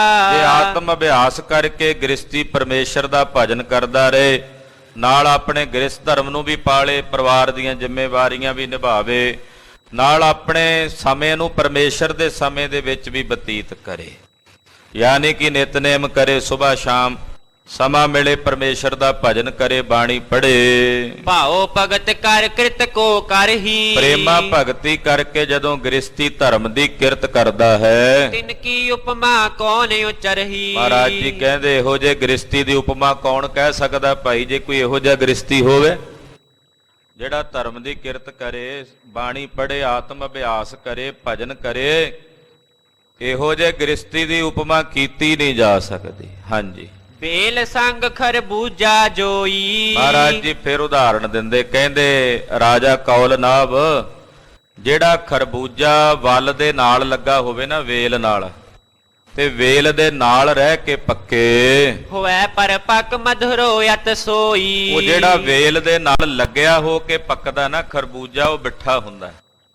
ਜਿਹੜਾ ਨਾਲ ਹੀ ਲੱਗ ਕੇ ਪੱਕਦਾ ਖਰਬੂਜਾ ਵੇਲ ਨਾਲ, ਉਹ ਫਿਰ ਬਹੁਤ ਮਿੱਠਾ ਹੁੰਦਾ ਹੈ। ਜੇ ਡਾਲੀ ਤੇ ਤੋੜ ਪਕਾਵੇ, ਤੇ ਜੇ ਟਾਹਣੀ ਨਾਲੋਂ ਤੋੜ ਕੇ ਉਹਨੂੰ ਪਕਾਵਾਂਗੇ, ਰੱਖ ਕੇ ਵੀ ਚਲੋ 2-4 ਦਿਨ ਰੱਖਣ ਤੋਂ ਬਾਅਦ ਪੱਕ ਜੇ, ਤੋੜ ਕੇ ਵੀ ਪਕਾ ਲੈਂਦੇ ਆ। ਜੇ ਟਹਿਣੀ ਦੇ ਨਾਲ ਪੱਕੇ ਫਿਰ ਉਹ ਮਿੱਠਾ ਹੁੰਦਾ। ਜੇ ਉਹਨੂੰ ਤੋੜ ਕੇ 2-4 ਦਿਨਾਂ ਲਈ ਰੱਖ ਦਿਓ ਵੀ ਇਹ ਪੱਕ ਜਾਏਗਾ, ਫਿਰ ਮਿੱਠਾ ਹੋਵੇਗਾ। ਮਧੁਰ ਥੋਰ ਪੁਨ ਦਾਗ ਲਗਾਵੇ, ਓਨਾ ਮਿੱਠਾ ਨਹੀਂ ਹੁੰਦਾ ਜਿੰਨਾ ਨਾਲ ਪੱਕ ਕੇ ਮਿੱਠਾ ਹੁੰਦਾ। ਮਿੱਠਾ ਤਾਂ ਹੋ ਜਾਂਦਾ ਜਿਹੜਾ ਤੋੜ ਕੇ ਰੱਖ ਦਿਓ, ਪਰ ਓਨਾ ਮਿੱਠਾ ਨਹੀਂ ਹੁੰਦਾ ਜਿੰਨਾ ਟਹਿਣੀ ਦੇ ਨਾਲ ਲੱਗਾ ਹੋਇਆ ਮਿੱਠਾ ਹੁੰਦਾ। ਫਿਰ ਰੱਖ ਕੇ ਉਹਨੂੰ ਦਾਗ ਵੀ ਲੱਗ ਜਾਂਦਾ। ਜਦੋਂ ਰੱਖ ਦਿਓਗੇ 2-4 ਦਿਨਾਂ ਬਾਅਦ ਉਹ ਦਾਗੀ ਜਿਹਾ ਵੀ ਹੋ ਜਾਂਦਾ। ਮਿੱਠਾ ਤਾਂ ਹੁੰਦਾ, ਓਨਾ ਨਹੀਂ ਹੁੰਦਾ ਮਿੱਠਾ। ਹਾਂਜੀ, ਸੁਨੇ ਬਚਨ ਹਰ ਖਾਏ ਪੁਵਾਲਾ। ਮਹਾਰਾਜ ਜੀ ਕਹਿੰਦੇ ਏਦਾਂ ਜਿਹੜਾ ਗ੍ਰਸਥ ਆਸ਼ਰਮ ਨੂੰ ਛੱਡ ਕੇ ਰੱਬ ਰੱਬ ਕਰਦਾ, ਉਹ ਗੱਲ ਓਨੀ ਨਹੀਂ ਬਣਦੀ ਜਿਹੜਾ ਗ੍ਰਸਥ ਆਸ਼ਰਮ 'ਚ ਰਹਿ ਕੇ ਭਜਨ ਕਰੇ ਤੇ ਜਿੰਨੀ ਬਣ ਜਾਂਦੀ ਹੈ। ਸੰਤ ਗਿਆਨੀ ਗੁਰਬਚਨ ਸਿੰਘ ਜੀ ਖਾਲਸਾ ਭਿੰਡਰਾਂ ਵਾਲੇ ਮਹਾਂਪੁਰਸ਼ ਕਿਹਾ ਕਰਦੇ ਸਨ, ਕਹਿੰਦੇ ਭਾਈ ਜਿਹੜਾ ਕੋਈ ਸਾਧੂ ਹੈ, ਜਿਹੜਾ ਗ੍ਰਸਤੀ ਨਹੀਂ ਹੈ, ਉਹ ਦਿਨ ਦੇ 8 ਘੰਟੇ ਭਜਨ ਕਰੇ, 8 ਘੰਟੇ, ਤੇ ਗ੍ਰਸਤੀ 1 ਘੰਟਾ ਭਜਨ ਕਰ ਲੇ, ਉਹਨੂੰ ਓਨਾ ਫਲ ਪ੍ਰਾਪਤ ਹੋ ਜਾਂਦਾ। ਕਿਉਂ ਕਹਿੰਦੇ ਸੀ ਮਹਾਂਪੁਰਸ਼ ਭਲਾ? ਉਹ ਤਾਂ ਕਹਿੰਦੇ ਸੀ ਕਿ ਗ੍ਰਸਤੀ ਨੂੰ ਆਪਣੇ ਜੀਵਨ ਵਿੱਚੋਂ ਘੰਟਾ 2 ਘੰਟੇ ਕੱਢਣੇ ਵੀ ਮੁਸ਼ਕਲ ਹੁੰਦੇ ਆ। ਉਹਦੇ ਵਿੱਚੋਂ ਆਪਣੇ ਸਮੇਂ 'ਚੋਂ ਸਮਾਂ ਕੱਢਦਾ ਰੁਝੇਵੇਂ 'ਚੋਂ, ਕਿ ਮਹਾਰਾਜ ਜੀ ਵਾਸਤੇ ਕੁਝ ਸਮਾਂ ਇਸ ਪਾਸੇ ਲੇਖੇ ਲਾਉਣਾ। ਜਿਹੜਾ ਸਾਧ ਆ ਉਹਨੇ ਘਰ-ਬਾਰ ਛੱਡਿਆ, ਉਹਦਾ ਤਾਂ 24 ਘੰਟੇ ਹੋਣਾ ਚਾਹੀਦਾ ਵੀ ਪ੍ਰਸ਼ਾਦੇ ਵੀ ਉਹਨੂੰ ਕਿਸੇ ਨਾ ਕਿਸੇ ਨੇ ਦੇ ਦੇਣੇ ਆ ਛਕਣ ਨੂੰ। ਤੋ ਗ੍ਰਸਤੀ ਦਾ ਧਰਮ ਉੱਤਮ ਧਰਮ ਹੈ। ਇਸ ਭੇਖਾ ਥਾਵੋਂ ਗਿਰਹੋ ਭਲਾ, ਬਾਹਰਲੇ ਵਿਖਾਵੇ ਦੇ ਭੇਖ ਨਾਲੋਂ ਗ੍ਰਸਤੀ ਹੋਣਾ ਭਲਾ ਹੈ। ਏਦਾਂ ਮਹਾਰਾਜ ਜੀ ਨੇ ਜਿਹੜਾ ਖਰਬੂਜਾ ਟਹਿਣੀ ਦੇ ਨਾਲ ਲੱਗ ਕੇ ਪੱਕਦਾ, ਮਹਾਰਾਜ ਜੀ ਕਹਿੰਦੇ ਉਹ ਜ਼ਿਆਦਾ ਮਿੱਠਾ ਹੁੰਦਾ ਹੈ। ਟਾਹਣੀ ਨਾਲੋਂ ਤੋੜ ਕੇ ਵੇਲ ਨਾਲੋਂ ਪਕਾਓ, ਨਾਲੇ ਤਾਂ ਦਾਗੀ ਹੋ ਜਾਂਦਾ ਹੈ ਤੇ ਨਾਲੇ ਫਿਰ ਉਹਦੇ ਵਿੱਚ ਉਹ ਮਿਠਾਸ ਨਹੀਂ ਆਉਂਦੀ। ਏਦਾਂ ਕੋਈ ਗ੍ਰਸਥ ਆਸ਼ਰਮ ਨੂੰ ਛੱਡ ਕੇ ਹੋਰ ਤਰੀਕਿਆਂ ਦੇ ਨਾਲ ਸੰਨਿਆਸ ਆਸ਼ਰਮ ਜਾਂ ਬਾਨਪ੍ਰਸਥ ਆਸ਼ਰਮ ਜਾਂ ਬ੍ਰਹਮਚਰਜ ਆਸ਼ਰਮ ਨੂੰ ਪਾਲਦਾ, ਤਾਂ ਉਹ ਗੱਲ ਓਨੀ ਛੇਤੀ ਨਹੀਂ ਬਣਦੀ। ਤੋ ਗ੍ਰਸਤੀ ਵੀ ਪਰਮੇਸ਼ਰ ਦਾ ਭਜਨ ਕਰਕੇ ਮੁਕਤੀ ਨੂੰ ਪ੍ਰਾਪਤ ਹੋ ਜਾਂਦਾ। ਗੁਰੂ ਖਾਲਸਾ ਜੀ, ਗ੍ਰਸਥ ਆਸ਼ਰਮ ਇਤਨਾ ਉੱਤਮ ਆਸ਼ਰਮ ਹੈ, ਇਹਦੇ ਵਿੱਚ ਰਹਿ ਕੇ ਭਜਨ ਕਰੀਏ। ਕਿੱਡਾ ਸੁੰਦਰ ਮਹਾਰਾਜ ਜੀ ਨੇ ਸਾਨੂੰ ਇਹ ਧਰਮ ਦਿੱਤਾ ਹੈ। ਆਪ ਸਤਿਗੁਰੂ ਜੀ ਨੇ ਗ੍ਰਸਥ ਆਸ਼ਰਮ ਪ੍ਰਵਾਨ ਕੀਤਾ ਹੈ ਕਿ ਗ੍ਰਸਤੀ ਦੇ ਆਪਣੇ ਕਾਰ ਵਿਹਾਰ ਵੀ ਕਰਨੇ ਹੈ ਤੇ ਕਾਰਾਂ ਵਿਹਾਰਾਂ ਦੇ ਨਾਲ ਨਾਲ ਪਰਮੇਸ਼ਰ ਦਾ ਭਜਨ ਵੀ ਕਰਨਾ, ਅਕਾਲ ਪੁਰਖ ਦੀ ਬੰਦਗੀ ਵੀ ਕਰਨੀ ਹੈ। ਹਾਂਜੀ, ਬੰਧਨ ਕੀਓ ਹੋਵੇ ਨਮਰ ਬਿਸਾਲਾ। ਪਰਮੇਸ਼ਰ ਦੇ ਚਰਨਾਂ ਵਿੱਚ ਬੰਦਨਾ ਕੀਤਿਆਂ ਹਿਰਦੇ ਵਿੱਚ ਵਿਨਮਰਤਾ ਆ ਜਾਂਦੀ ਹੈ। ਖਾਲਸਾ ਜੀ, ਗ੍ਰਸਤੀ ਕਿਤਨੀ ਉੱਤਮ ਪਦਵੀ ਤੱਕ ਪਹੁੰਚ ਜਾਂਦਾ। ਮੈਂ ਇੱਕ ਛੋਟੀ ਜਿਹੀ ਉਦਾਹਰਣ ਦੱਸਾਂ। ਜਤੀਆਂ ਵਿੱਚੋਂ 6 ਜਤੀਆਂ 'ਚ ਇੱਕ ਜਤੀ ਹੋਏ ਗੋਰਖਨਾਥ ਜੀ। ਗੋਰਖਨਾਥ ਨੇ ਵਜਰਯਾਨ ਕਰਕੇ ਆਪਣੀ ਕਾਇਆ ਵਜਰ ਦੀ ਬਣਾ ਲਈ। ਇਹਨਾਂ ਦੇ ਗੁਰੂ ਸੀ ਮਛੰਦਰਨਾਥ। ਮਛੰਦਰਨਾਥ ਤੋਂ ਵੀ ਅੱਗੇ ਚਲੀ ਗਈ ਖੇਡ, ਗੋਰਖਨਾਥ ਦੀ ਚੇਲੇ ਦੀ, ਉਸਤਾਦ ਨਾਲੋਂ ਗੁਰੂ ਨਾਲੋਂ ਅੱਗੇ ਚਲਾ ਗਿਆ। ਤਾਂ ਇੱਕ ਦਿਨ ਕਹਿਣ ਲੱਗਾ, ਜੀ ਮੈਂ ਵਜਰ ਕਾਇਆ ਬਣਾ ਲਈ ਆਪਣੀ, ਤੇ ਹੁਣ ਇਹਦੀ ਪਰਖ ਕਿਵੇਂ ਹੋਵੇ? ਉਹ ਕਹਿਣ ਲੱਗੇ ਵੀ ਤੇਰੀ ਕਾਇਆ ਵਜਰ ਹੋ ਗਈ ਹੈ, ਤੇਰੀ ਵਜਰ ਕਾਇਆ ਦੀ ਪਰਖ ਉਹ ਕਰ ਸਕਦਾ ਜਿਹਦੇ ਕੋਲ ਦਿਵਿਆ ਕਾਇਆ ਹੈ। ਤੇਰੇ ਤੋਂ ਉੱਚਾ ਹੋਵੇਗਾ ਉਹ ਤਾਂ ਤੈਨੂੰ ਪਰਖ ਸਕਦਾ ਨਾ। ਜਿਹੜਾ ਤੇਰੇ ਤੋਂ ਛੋਟਾ ਜਾਂ ਬਰਾਬਰ ਦਾ ਹੋਵੇਗਾ ਉਹ ਨਹੀਂ ਪਰਖ ਸਕਦਾ। ਜਿਹੜਾ ਤੇਰੇ ਤੋਂ ਵੀ 2 ਰੱਤੀਆਂ ਉੱਤੇ ਹੋਵੇ ਉਹੀ ਪਰਖੇਗਾ ਨਾ। ਤੇਰੇ ਤੋਂ ਵੱਧ ਸਾਧਨਾ ਹੋਵੇਗੀ ਜਿਸ ਦੀ। ਕਹਿੰਦਾ ਜੀ ਫਿਰ ਦੱਸੋ ਕਿਹਦੇ ਕੋਲ ਜਾਵਾਂ? ਮਛੰਦਰਨਾਥ ਨੇ ਆਖਿਆ ਕਿ ਇੱਕ ਮਹਾਤਮਾ ਹਨ ਮਹਾਰਾਸ਼ਟਰ ਵਿੱਚ। ਉਹ ਮਹਾਤਮਾ, ਉਹਨਾਂ ਦੀ ਕਾਇਆ ਦਿਵਿਆ ਹੈ ਔਰ ਗ੍ਰਸਤੀ ਨੇ। ਉਹ ਕਹਿਣ ਲੱਗਾ ਵੀ ਗ੍ਰਸਤੀ ਵੀ ਇਹੋ ਜਿਹੀ ਪਦਵੀ ਤੱਕ ਪਹੁੰਚਦੇ। ਕਹਿੰਦੇ ਤੂੰ ਜਾ ਕੇ ਵੇਖ ਲੈ। ਗੋਰਖਨਾਥ ਜੀ ਉਹਦੇ ਕੋਲ ਗਏ ਉਹ ਗ੍ਰਸਤੀ ਮਹਾਤਮਾ ਸਨ, ਬੜੀ ਉੱਚੀ ਖੇਡ ਤੱਕ ਪਹੁੰਚੇ ਹੋਏ। ਕਹਿਣ ਲੱਗਾ, ਮਹਾਰਾਜ ਮੇਰੇ ਗੁਰੂ ਨੇ ਮੈਨੂੰ ਤੁਹਾਡੇ ਕੋਲ ਭੇਜਿਆ ਵੀ ਤੁਸੀਂ ਮੇਰੀ ਵਜਰ ਕਾਇਆ ਦੀ ਪਰਖ ਕਰੋ ਵੀ ਮੇਰੀ ਕਾਇਆ ਵਜਰ ਹੋ ਗਈ ਹੈ। ਉਹ ਕਹਿਣ ਲੱਗੇ ਵੀ ਮੈਂ ਕਿਵੇਂ ਪਰਖ ਕਰ ਸਕਦਾ, ਵੀ ਮੈਨੂੰ ਤਾਂ ਪਤਾ ਨਹੀਂ ਕਿਵੇਂ ਪਰਖਣਾ। ਉਹ ਕਹਿੰਦੇ ਵੀ ਮੈਂ ਦੱਸ ਦਿੰਦਾ ਵੀ ਇੱਕ ਤੁਸੀਂ ਤਲਵਾਰ ਮੰਗਾਓ ਤੇ ਤਲਵਾਰ ਦਾ ਵਾਰ ਮੇਰੇ ਸਰੀਰ ਤੇ ਕਰੋ।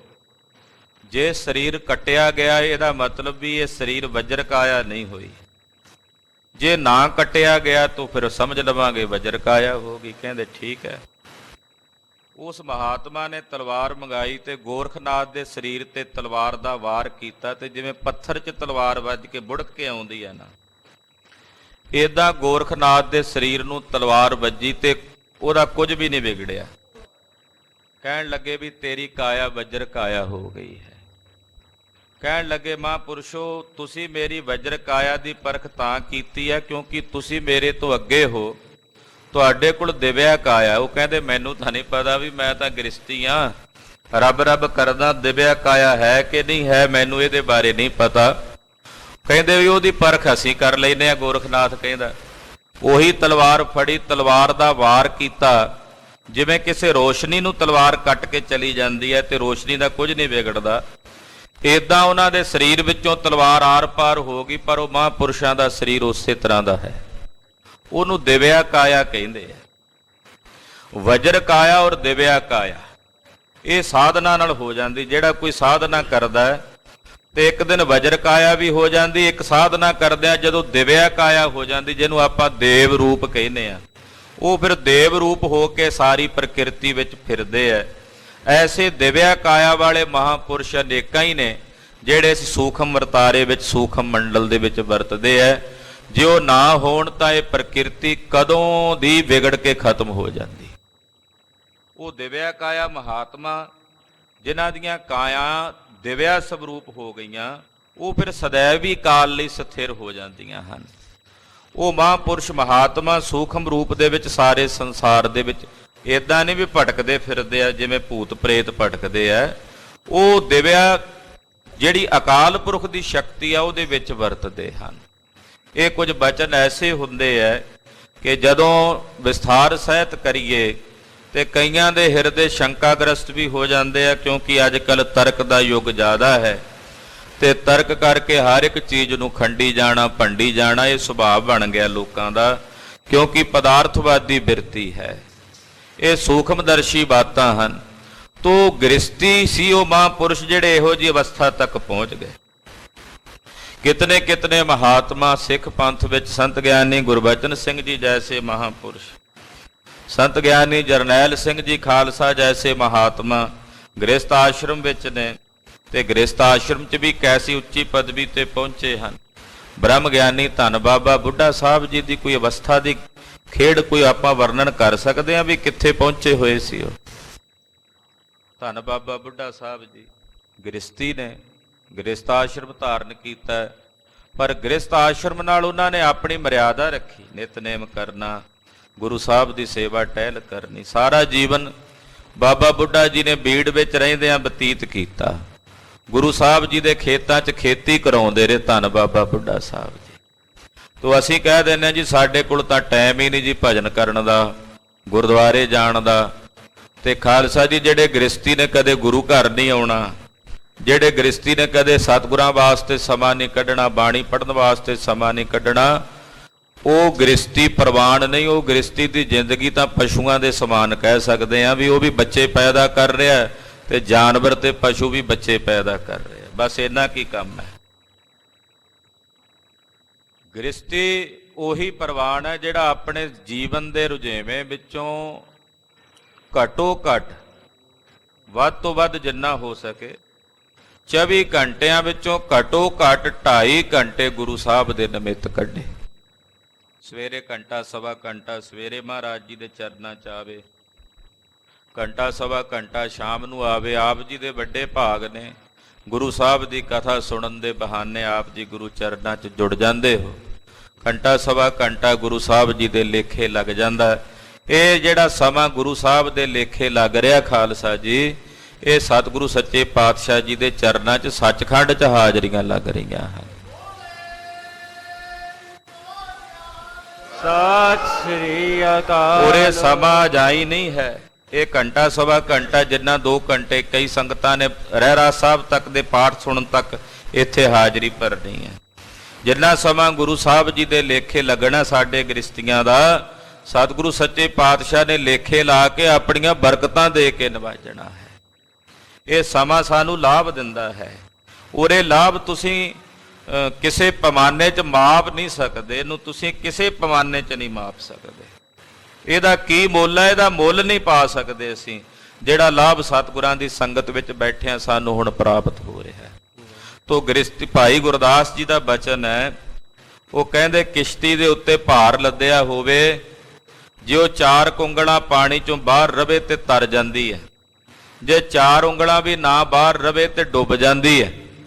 ਉੱਤੇ ਵਜਨ ਹੀ ਪਾਈ, ਜੋ 4 ਉਂਗਲਾਂ ਵੀ ਨਾ ਰਹਿਣ ਦਿਓ ਤੇ ਡੁੱਬਣੀ ਹੈ ਨਾ। ਗ੍ਰਸਤੀ ਦੀ ਜ਼ਿੰਦਗੀ ਕਿਸ਼ਤੀ ਵਾਂਗੂ ਹੈ। ਸਾਡੀਆਂ ਜ਼ਿੰਮੇਵਾਰੀਆਂ ਪਰਿਵਾਰਾਂ ਦੀਆਂ, ਕੰਮਾਂ ਧੰਦਿਆਂ ਦੀਆਂ, ਉੱਪਰ ਭਾਰ ਹੈ, ਉਹ ਕਿਸ਼ਤੀ ਹੈ ਸਾਡੀ। ਜੇ ਵਿੱਚੋਂ 4-8 ਉਂਗਲਾਂ ਬਾਹਰ ਰਹਾਂਗੇ, ਯਾਨੀ ਕਿ ਸੰਗਤ ਵਾਸਤੇ ਸਮਾਂ ਕੱਢਾਂਗੇ, 4 ਘੜੀਆਂ 5 ਘੜੀਆਂ ਗੁਰੂ ਸਾਹਿਬ ਦੀ ਸੰਗਤ ਵਿੱਚ ਆਵਾਂਗੇ ਤੇ ਫਿਰ ਅਸੀਂ ਵੀ ਤਰ ਜਾਵਾਂਗੇ। ਤੇ ਜੇ 4 ਘੜੀਆਂ ਵੀ ਗੁਰੂ ਕੀ ਸੰਗਤ ਵਾਸਤੇ ਨਾ ਕੱਢੀਆਂ ਤੇ ਫਿਰ ਅੱਜ ਵੀ ਡੁੱਬੇ ਤੇ ਕੱਲ ਵੀ ਡੁੱਬੇ। ਇਸ ਕਰਕੇ ਸੰਗਤ ਕਰਨੀ ਹਰ ਇੱਕ ਗ੍ਰਸਤੀ ਵਾਸਤੇ ਜ਼ਰੂਰੀ ਹੈ। ਗ੍ਰਸਤੀ ਕਿਉਂ, ਕੋਈ ਵੀ ਹੋਵੇ, ਹਰ ਇੱਕ ਲਈ, ਚਾਹੇ ਕੋਈ ਸੰਨਿਆਸੀ ਹੈ, ਚਾਹੇ ਕੋਈ ਬੈਰਾਗੀ, ਸਾਰਿਆਂ ਲਈ ਸੰਗਤ ਕਰਨੀ ਜ਼ਰੂਰੀ ਹੈ। ਸਤ ਸੰਗ ਵਿੱਚ ਜੁੜਨਾ ਅਤੀ ਅਵਸ਼ਕ ਹੈ, ਜ਼ਰੂਰੀ ਹੈ। ਮਹਾਰਾਜ ਜੀ ਨੇ ਰਾਜੇ ਕੌਲ ਨਾਭ ਨੂੰ ਇਹ ਪਵਿੱਤਰ ਪਾਵਨ ਉਪਦੇਸ਼ ਦੇ ਕੇ ਨਿਵਾਜਿਆ। ਕੇਤਿਕ ਦਿਵਸ ਨਿਜਪੁਰ ਮਹਿ ਡੇਰਾ। ਰਾਜਾ ਕੌਲ ਨਾਭ ਖੇੜੇ 'ਚ ਖਿੜ ਗਿਆ। ਮਹਾਰਾਜ, ਮੈਂ ਸੋਚਦਾ ਸੀ ਵੀ ਸ਼ਾਇਦ ਗ੍ਰਸਤੀ ਦੀ ਮੁਕਤੀ ਨਹੀਂ ਹੁੰਦੀ। ਇਹ ਪ੍ਰਚਾਰ ਕੀਤਾ ਜਾਂਦਾ ਸੀ ਸਮਾਜ ਵਿੱਚ ਯੋਗੀਆਂ ਵੱਲੋਂ, ਉਹ ਕਹਿੰਦੇ ਗ੍ਰਸਤੀ ਨਹੀਂ ਮੁਕਤ ਹੋ ਸਕਦੇ। ਮਹਾਰਾਜ ਗੁਰੂ ਨਾਨਕ ਸਾਹਿਬ ਨੇ ਆਖਿਆ, ਬੜੇ ਖੂਬ, ਬੜੇ ਸਿਆਣੇ ਹੋ, ਗ੍ਰਸਤੀ ਮੁਕਤ ਨਹੀਂ ਹੋ ਸਕਦੇ। ਉਹਨਾਂ ਦੇ ਘਰ ਦੇ ਟੁੱਕਰ ਖਾ ਕੇ ਤੁਸੀਂ ਮੁਕਤ, ਜਿਨ੍ਹਾਂ ਦੇ ਘਰ ਦਾ ਪ੍ਰਸ਼ਾਦਾ ਛਕ ਕੇ ਤੁਸੀਂ ਬਹਿ ਕੇ ਇੱਥੇ ਚਿਲਮਾ ਪੀਂਦੇ ਹੋ, ਭੰਗਾਂ ਪੀਂਦੇ ਹੋ ਤੇ ਸ਼ਰਾਬਾਂ ਦੇ ਪਿਆਲੇ ਪੀ ਕੇ ਮਸਤ ਹੁੰਦੇ ਹੋ, ਜਿਨ੍ਹਾਂ ਦੇ ਘਰ ਦੀ ਧਰਮ ਦੀ ਕਿਰਤ ਦੀ ਕੀਤੀ ਹੋਈ ਮਾਇਆ ਦਾ ਪ੍ਰਸ਼ਾਦਾ ਛਕ ਕੇ ਤੁਸੀਂ ਮੁਕਤ, ਜਿਹੜੇ ਛਕਾਣ ਉਹ ਮੁਕਤ ਨਾ। ਇਹ ਬੜੀ ਖੂਬ ਤੁਹਾਡੀ ਬਿਰਤੀ ਹੈ ਬਈ। ਮਹਾਰਾਜ ਜੀ ਕਹਿੰਦੇ, ਪਾਤਸ਼ਾਹ ਨੇ ਸਪਸ਼ਟ ਕਿਹਾ, ਭਾਂਡਾ ਧੋਏ ਨਾ ਜਾਤਿਓ, ਤੇਰੀ ਮਾਂ ਕੁਚੱਜੀ ਆਹੀ। ਤੁਹਾਡੀ ਮਾਂ ਹੀ ਕੁਚੱਜੀ ਆ। ਗੋਰਖਨਾਥ ਜੀ ਨੇ ਤੁਹਾਨੂੰ ਭਾਂਡਾ ਧੋਣ ਦੀ ਜਾਚ ਨਹੀਂ ਦੱਸੀ।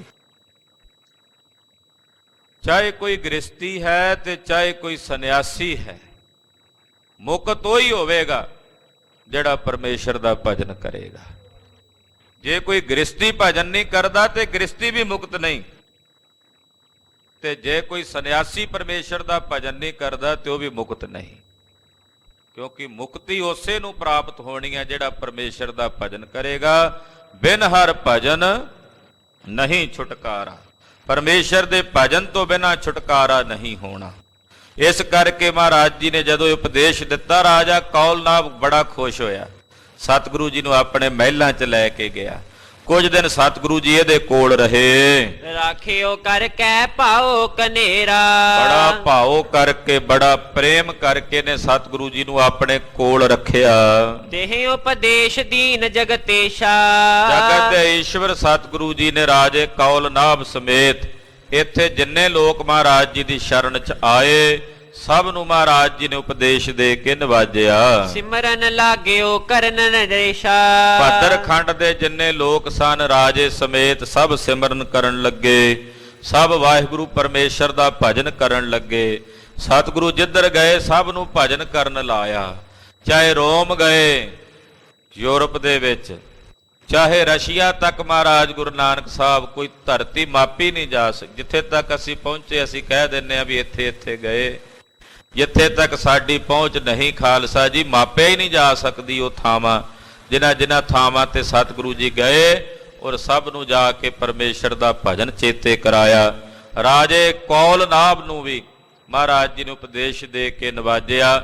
ਇਹ ਵੀ ਪਰਮੇਸ਼ਰ ਦਾ ਭਜਨ ਕਰਨ ਲੱਗਾ। ਸਤਿਨਾਮ ਵਾਹਿਗੁਰੂ, ਸਤਿਨਾਮ ਵਾਹਿਗੁਰੂ, ਸਤਿਨਾਮ ਵਾਹਿਗੁਰੂ, ਸਤਿਨਾਮ ਵਾਹਿਗੁਰੂ, ਸਤਿਨਾਮ ਵਾਹਿਗੁਰੂ, ਸਤਿਨਾਮ ਵਾਹਿਗੁਰੂ, ਸਤਿਨਾਮ ਵਾਹਿਗੁਰੂ, ਸਤਿਨਾਮ ਵਾਹਿਗੁਰੂ। ਇਹ ਭਜਨ ਦੇ ਵਿੱਚ ਸੁਰਤ ਜੁੜ ਗਈ ਰਾਜੇ ਕੌਲ ਨਾਭ ਦੀ। ਕਰਨੀ ਭਗਤ ਤਬ ਹੈ ਪ੍ਰਗਟਾਈ। ਮਹਾਰਾਜ ਜੀ ਨੇ ਕਰਨੀ, ਸ਼ੁਭ ਕਰਨੀ ਤੇ ਭਗਤੀ ਪ੍ਰਗਟ ਕੀਤੀ। ਆਖਿਆ ਭਗਤੀ ਤੋਂ ਬਿਨਾਂ ਨਹੀਂ ਗੱਲ ਬਣਨੀ। ਗੁਰੂ ਨਾਨਕ ਸਾਹਿਬ ਦੇ ਘਰ ਦੀ ਪਰੰਪਰਾ, ਮੁੱਖ ਪਰੰਪਰਾ ਭਗਤੀ ਪਰੰਪਰਾ ਹੈ। ਬਿਨਾਂ ਭਗਤੀ ਤੋਂ ਗਿਆਨ ਛੂਛਾ ਹੈ, ਖਾਲੀ ਹੈ। ਮਹਾਰਾਜ ਜੀ ਨੇ ਇਹਨਾਂ ਅੰਦਰ ਭਗਤੀ ਭਾਵਨਾ ਪੈਦਾ ਕੀਤੀ। ਗੁਰ ਸਿੱਖੀ ਕੀ ਰੀਤ ਚਲਾਈ। ਗੁਰੂ ਕੀ ਸਿੱਖੀ ਦੀ ਰੀਤ ਮਰਜ਼ਾਦਾ ਸਤਿਗੁਰੂ ਜੀ ਨੇ ਚਲਾਈ। ਪਿਤਾ ਹੋਏ ਗਮਨੇ ਗੁਣ ਖਾਨੀ। ਗੁਣਾਂ ਦੀ ਖਾਨ ਸਤਿਗੁਰੂ ਸੱਚੇ ਪਾਤਸ਼ਾਹ ਜੀ ਮਹਾਰਾਜ ਇੱਥੋਂ ਵਿਦਾ ਹੋ ਕੇ ਚੱਲ ਪਏ। ਮਰਦਾਨੇ ਸੋ ਬੋਲੇ ਬਾਣੀ। ਭੱਦਰਖੰਡ ਤੋਂ ਚੱਲ ਕੇ ਮਹਾਰਾਜ ਜੀ ਮਰਦਾਨੇ ਨੂੰ ਕਹਿਣ ਲੱਗੇ, ਅਸ਼ਟ ਖੰਡ ਇਹ ਤੁਝੈ ਦਿਖਾਏ। ਮਹਾਰਾਜ ਜੀ ਕਹਿੰਦੇ ਮਰਦਾਨਿਆਂ ਲੈ 8 ਖੰਡ ਤੈਨੂੰ ਵਿਖਾ ਦਿੱਤੇ। ਕੇਤਮਾਲ ਜਾਂ ਪਿੱਛੇ ਹੁਰੂ ਖੰਡ, ਕੁਰੂ ਖੰਡ, ਭੱਦਰਖੰਡ। ਮਹਾਰਾਜ ਜੀ ਕਹਿੰਦੇ ਇਹ ਖੰਡ ਤੈਨੂੰ 8 ਖੰਡ ਵਿਖਾ ਦਿੱਤੇ ਨੇ। ਨੌਵੇਂ ਭਾਰਤ ਖੰਡ ਗਿਨਾਏ। 9ਵਾਂ ਭਾਰਤ ਖੰਡ ਹੈ, ਉਹ ਤੈਨੂੰ ਗਿਣਾ ਕੇ ਵਿਖਾਈਏ। ਚੱਲ ਕਰ ਅਬੈ ਦਿਖਾਵੈ ਉਹੀ। ਚੱਲ ਮਰਦਾਨਿਆ ਭਾਰਤ ਖੰਡ ਦਾ ਜਿਹੜਾ ਮੁੱਖ ਹਿੱਸਾ ਹੈ ਉਹ ਤੈਨੂੰ ਚੱਲ ਕੇ ਵਿਖਾਈਏ। ਜਹ ਪਰਿਵਾਰ ਸਦਨ ਹੈ ਤੋਹੀ। ਉਸ ਭਾਰਤ ਖੰਡ ਵਿੱਚ ਤੈਨੂੰ ਲੈ ਚੱਲੀਏ ਜਿੱਥੇ ਤੇਰਾ ਪਰਿਵਾਰ ਵੀ ਹੈ, ਤੇਰਾ ਘਰ ਵੀ ਹੈ। ਸੁਣ ਮਰਦਾਨੇ ਪੁਨ ਬਚ ਭਾਖਾ। ਸੁਣ ਕੇ ਭਾਈ ਸਾਹਿਬ ਭਾਈ ਮਰਦਾਨਾ ਜੀ ਬੋਲੇ, ਕਹਿਣ ਲੱਗੇ, ਚਲੋ ਪ੍ਰਭੂ ਜਿਤ ਕੋ ਅਭਿਲਾਖਾ। ਮਹਾਰਾਜ ਜਿੱਧਰ ਜਾਣ ਦੀ ਇੱਛਾ ਚਲੋ ਮਹਾਰਾਜ, ਮੈਂ ਤਾਂ ਪਿੱਛੇ ਪਿੱਛੇ ਹੀ ਟੁਰਨਾ ਆਪ ਜੀ ਦੇ। ਪਾਤਸ਼ਾਹ ਆਪ ਜੀ ਨੇ ਮੂਹਰੇ ਟੁਰਨਾ, ਜਿੱਧਰ ਚੱਲੋਗੇ ਮਹਾਰਾਜ ਆਪ ਜੀ ਦੇ ਪਿੱਛੇ ਹਾਂ। ਤੁਮ ਕਰੁਣਾ ਤੇ ਪਿਖੇ ਸਥਾਨਾ। ਤੁਹਾਡੀ ਕਿਰਪਾ ਨਾਲ ਇਹ ਸਾਰੀਆਂ ਥਾਵਾਂ ਵੇਖ ਰਹੇ ਹਾਂ ਮਹਾਰਾਜ, ਇਹ ਸਾਰੇ ਸਥਾਨ ਤੁਹਾਡੀ ਦਇਆ ਨਾਲ ਵੇਖ ਰਹੇ ਹਾਂ। ਨਤ ਹਮਸੇ ਜੰਤਨ ਕਹਿ ਜਾਣਾ। ਨਹੀਂ ਤਾਂ ਮੇਰੇ ਵਰਗੇ ਤੁੱਛ ਜੇ ਜਨਤਾ ਨੇ ਕਿੱਥੇ ਵੇਖਣੀਆਂ ਸੀ ਥਾਵਾਂ ਮਹਾਰਾਜ। ਉਹ ਕਿੱਥੇ ਧਰੂ ਤੱਕ, ਪ੍ਰਹਿਲਾਦ ਤੱਕ ਦੇ ਘਰ ਆਪ ਜੀ ਨੇ ਵਿਖਾਏ ਆ ਸਾਨੂੰ। ਸਿੰਗਲਾ ਦੀਪ ਦੇ ਟਾਪੂ ਤੱਕ ਦਾ ਇਲਾਕਾ, ਜੰਬੂ ਦੀਪ ਦਾ ਇਲਾਕਾ, ਉਹ ਅਸਾਮ, ਭੂਟਾਨ, ਤਿੱਬਤ, ਚੀਨ ਤੱਕ ਦਾ ਇਲਾਕਾ ਮਹਾਰਾਜ ਜੀ ਆਪ ਜੀ ਨੇ ਕਿਰਪਾ ਕਰਕੇ ਵਿਖਾਇਆ। ਜਗਨਨਾਥਪੁਰੀ ਤੱਕ। ਇਹ ਮੇਰੇ ਸਤਿਗੁਰੂ ਤੁਹਾਡੀ ਦਇਆ। ਨਹੀਂ ਤਾਂ ਸਾਡੇ ਵਰਗੇ ਜਨਤਾ ਨੇ ਤਾਂ ਮਹਾਰਾਜ ਜੀ ਤਲਵੰਡੀ ਤੋਂ ਨਹੀਂ ਸੀ ਨਿਕਲਣਾ। ਸਾਡੇ ਲਈ ਤਾਂ ਉਹੀ ਸਾਰਾ ਕੁਝ ਹੋ ਜਾਣਾ ਸੀ ਵੀ ਉਹੀ ਸਾਡਾ ਸਾਰਾ ਸੰਸਾਰ ਹੈ।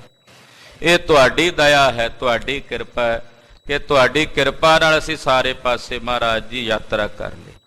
ਵੇਖੋ ਸਤਿਗੁਰਾਂ ਨੇ ਕਿੱਡਾ ਤਰਸ ਕੀਤਾ। ਗੁਰਸਿੱਖ ਸਤਿਗੁਰਾਂ ਦੇ ਸਥਾਨਾਂ ਦੀ ਯਾਤਰਾ ਦੇ ਬਹਾਨੇ ਕਿੱਥੇ ਕਿੱਥੇ ਜਾ ਆਵਨੇ ਆਪਾਂ। ਕਿੱਥੇ ਆਪਾਂ ਜਾਣਾ ਸੀ ਹੇਮਕੁੰਡ ਸਾਹਿਬ, ਜੇ ਕਲਗੀਧਰ ਉੱਥੇ ਚਰਨਾ ਪਾਉਂਦੇ। ਹਜੂਰ ਸਾਹਿਬ ਕਿੱਥੇ ਜਾਣਾ ਸੀ ਅਸਾਂ, ਕਿੱਥੇ ਪਟਨਾ ਸਾਹਿਬ ਦੇ ਦਰਸ਼ਨ ਕਰਨੇ ਸੀ, ਕਿੱਥੇ ਜਗਨਨਾਥਪੁਰੀ ਦੇ। ਆ ਤਾਮਿਲਨਾਡੂ 'ਚ ਹੁਣੇ ਸਿੰਘ ਦੱਸਦਾ ਸੀ ਗੁਰੂ ਨਾਨਕ ਸਾਹਿਬ ਦਾ ਸਥਾਨ ਹੈ, ਗੁਰੂ ਨਾਨਕ ਧਾਮ। ਉੱਥੇ ਤੱਕ ਸੰਗਤਾਂ ਜਾਂਦੀਆਂ। ਉਹ ਅਸਾਮ ਤੋਂ ਪਰੇ ਦਰਿਆ ਦੇ ਕੰਢੇ ਧੋਬੜੀ ਸਾਹਿਬ 9ਵੇਂ ਪਾਤਸ਼ਾਹ ਚਰਨ ਪਾਏ। ਗੁਰੂ ਨਾਨਕ ਸਾਹਿਬ ਉਸ ਇਲਾਕੇ 'ਚ ਆਏ। ਸਤਿਗੁਰਾਂ ਨੇ ਆਪਣੇ ਸਿੱਖਾਂ ਨੂੰ ਵੀ ਚੱਕਰਵਰਤੀ ਬਣਾਇਆ। ਚੱਕਰਵਰਤੀ ਬਣਾਇਆ ਵੀ ਤੁਸੀਂ ਵੀ ਫੈਲ ਲਓ, ਸਾਰੇ ਪਾਸੇ ਵਿਚਰੋ, ਦਰਸ਼ਨ ਪਰਸ਼ਨ ਕਰੋ ਪ੍ਰਮਾਤਮਾ ਦੀ ਬਣਾਈ ਕੁਦਰਤ ਦੇ, ਤੇ ਨਾਲੇ ਬੋਲ ਬਾਲੇ ਹੋਣਗੇ ਪੰਥ ਦੇ। ਜਦੋਂ ਸਿੱਖ ਜਾਂਦੇ ਆ ਮਹਾਰਾਜ ਜੀ ਦੇ ਬਹੁਤ ਸਾਰੇ ਇਲਾਕਿਆਂ 'ਚ ਸਤਿਗੁਰਾਂ ਦੇ ਸਥਾਨ ਐਸੇ ਨੇ ਜਿੱਥੇ ਕੇਵਲ ਗੁਰੂ ਘਰ ਵਿੱਚ ਹੀ ਜਿਹੜੇ ਗ੍ਰੰਥੀ ਸਿੰਘ ਸੇਵਾਵਾਂ ਨਿਭਾਉਂਦੇ ਉਹ ਸਿੱਖ ਨੇ, ਬਾਕੀ ਆਲੇ ਦੁਆਲੇ ਕੋਈ ਸਿੱਖਾਂ ਦਾ ਪਰਿਵਾਰ ਨਹੀਂ।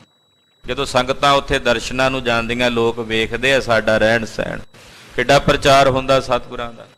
ਇਹ ਵੇਖੋ ਗੁਰੂ ਨਾਨਕ ਸਾਹਿਬ ਸੱਚੇ ਪਾਤਸ਼ਾਹ ਜੀ ਦੀ ਦਇਆ ਨਾਲ ਭਾਈ ਮਰਦਾਨਾ ਜੀ ਜਿਹੜੀ ਗੱਲ ਕਹਿ ਰਹੇ ਨੇ ਇਹ ਸਾਡੇ ਸਾਰਿਆਂ ਤੇ ਲਾਗੂ ਹੁੰਦੀ ਹੈ। ਮਹਾਰਾਜ ਜੀ ਨੇ ਤਾਂ ਸਾਡੇ ਵਰਗੇ ਜਨਤਾ ਨੇ ਕਿੱਥੇ ਸਾਰੇ ਪਾਸੇ ਮਹਾਰਾਜ ਜੀ ਵਿਚਰਨਾ ਸੀ। ਇਹ ਤੁਹਾਡੀ ਕਿਰਪਾ ਨਾਲ ਸਾਰੇ ਸਥਾਨਾਂ ਦੇ ਨੇੜੇ ਤੇੜੇ ਤੁਸੀਂ ਆਪ ਜੀ ਸਾਨੂੰ ਲੈ ਆਏ ਹੋ। ਕਿੰਨੇ ਸਥਾਨਾਂ ਦੀ, ਨਹੀਂ ਤਾਂ ਅਸੀਂ ਕਿੱਥੇ ਪਟਿਆਲਿਓਂ ਬਾਹਰ ਨਿਕਲਣਾ ਸੀ। ਮਹਾਰਾਜ ਸੱਚੇ ਪਾਤਸ਼ਾਹ ਜੀ ਦਾ ਤਰਸ ਹੈ। ਹਜ਼ੂਰ ਸਾਹਿਬ ਵੀ ਸਾਲ 'ਚ ਕਈ ਗੁਰਮੁਖ ਪਿਆਰੇ 2-2 4-4 ਵਾਰੀ ਵੀ ਹਾਜ਼ਰੀਆਂ ਭਰ ਆਉਂਦੇ ਆ। ਦਰਬਾਰ ਸਾਹਿਬ ਹਾਜ਼ਰੀਆਂ ਭਰ ਆਉਂਦੇ ਆ। ਮਹਾਰਾਜ ਜੀ ਦੇ ਸਥਾਨਾਂ ਦੀਆਂ ਯਾਤਰਾਵਾਂ ਕਰਦੇ ਆ। ਇਹ ਗੁਰੂ ਨਾਨਕ ਸਾਹਿਬ ਦੀ ਕਿਰਪਾ ਹੈ।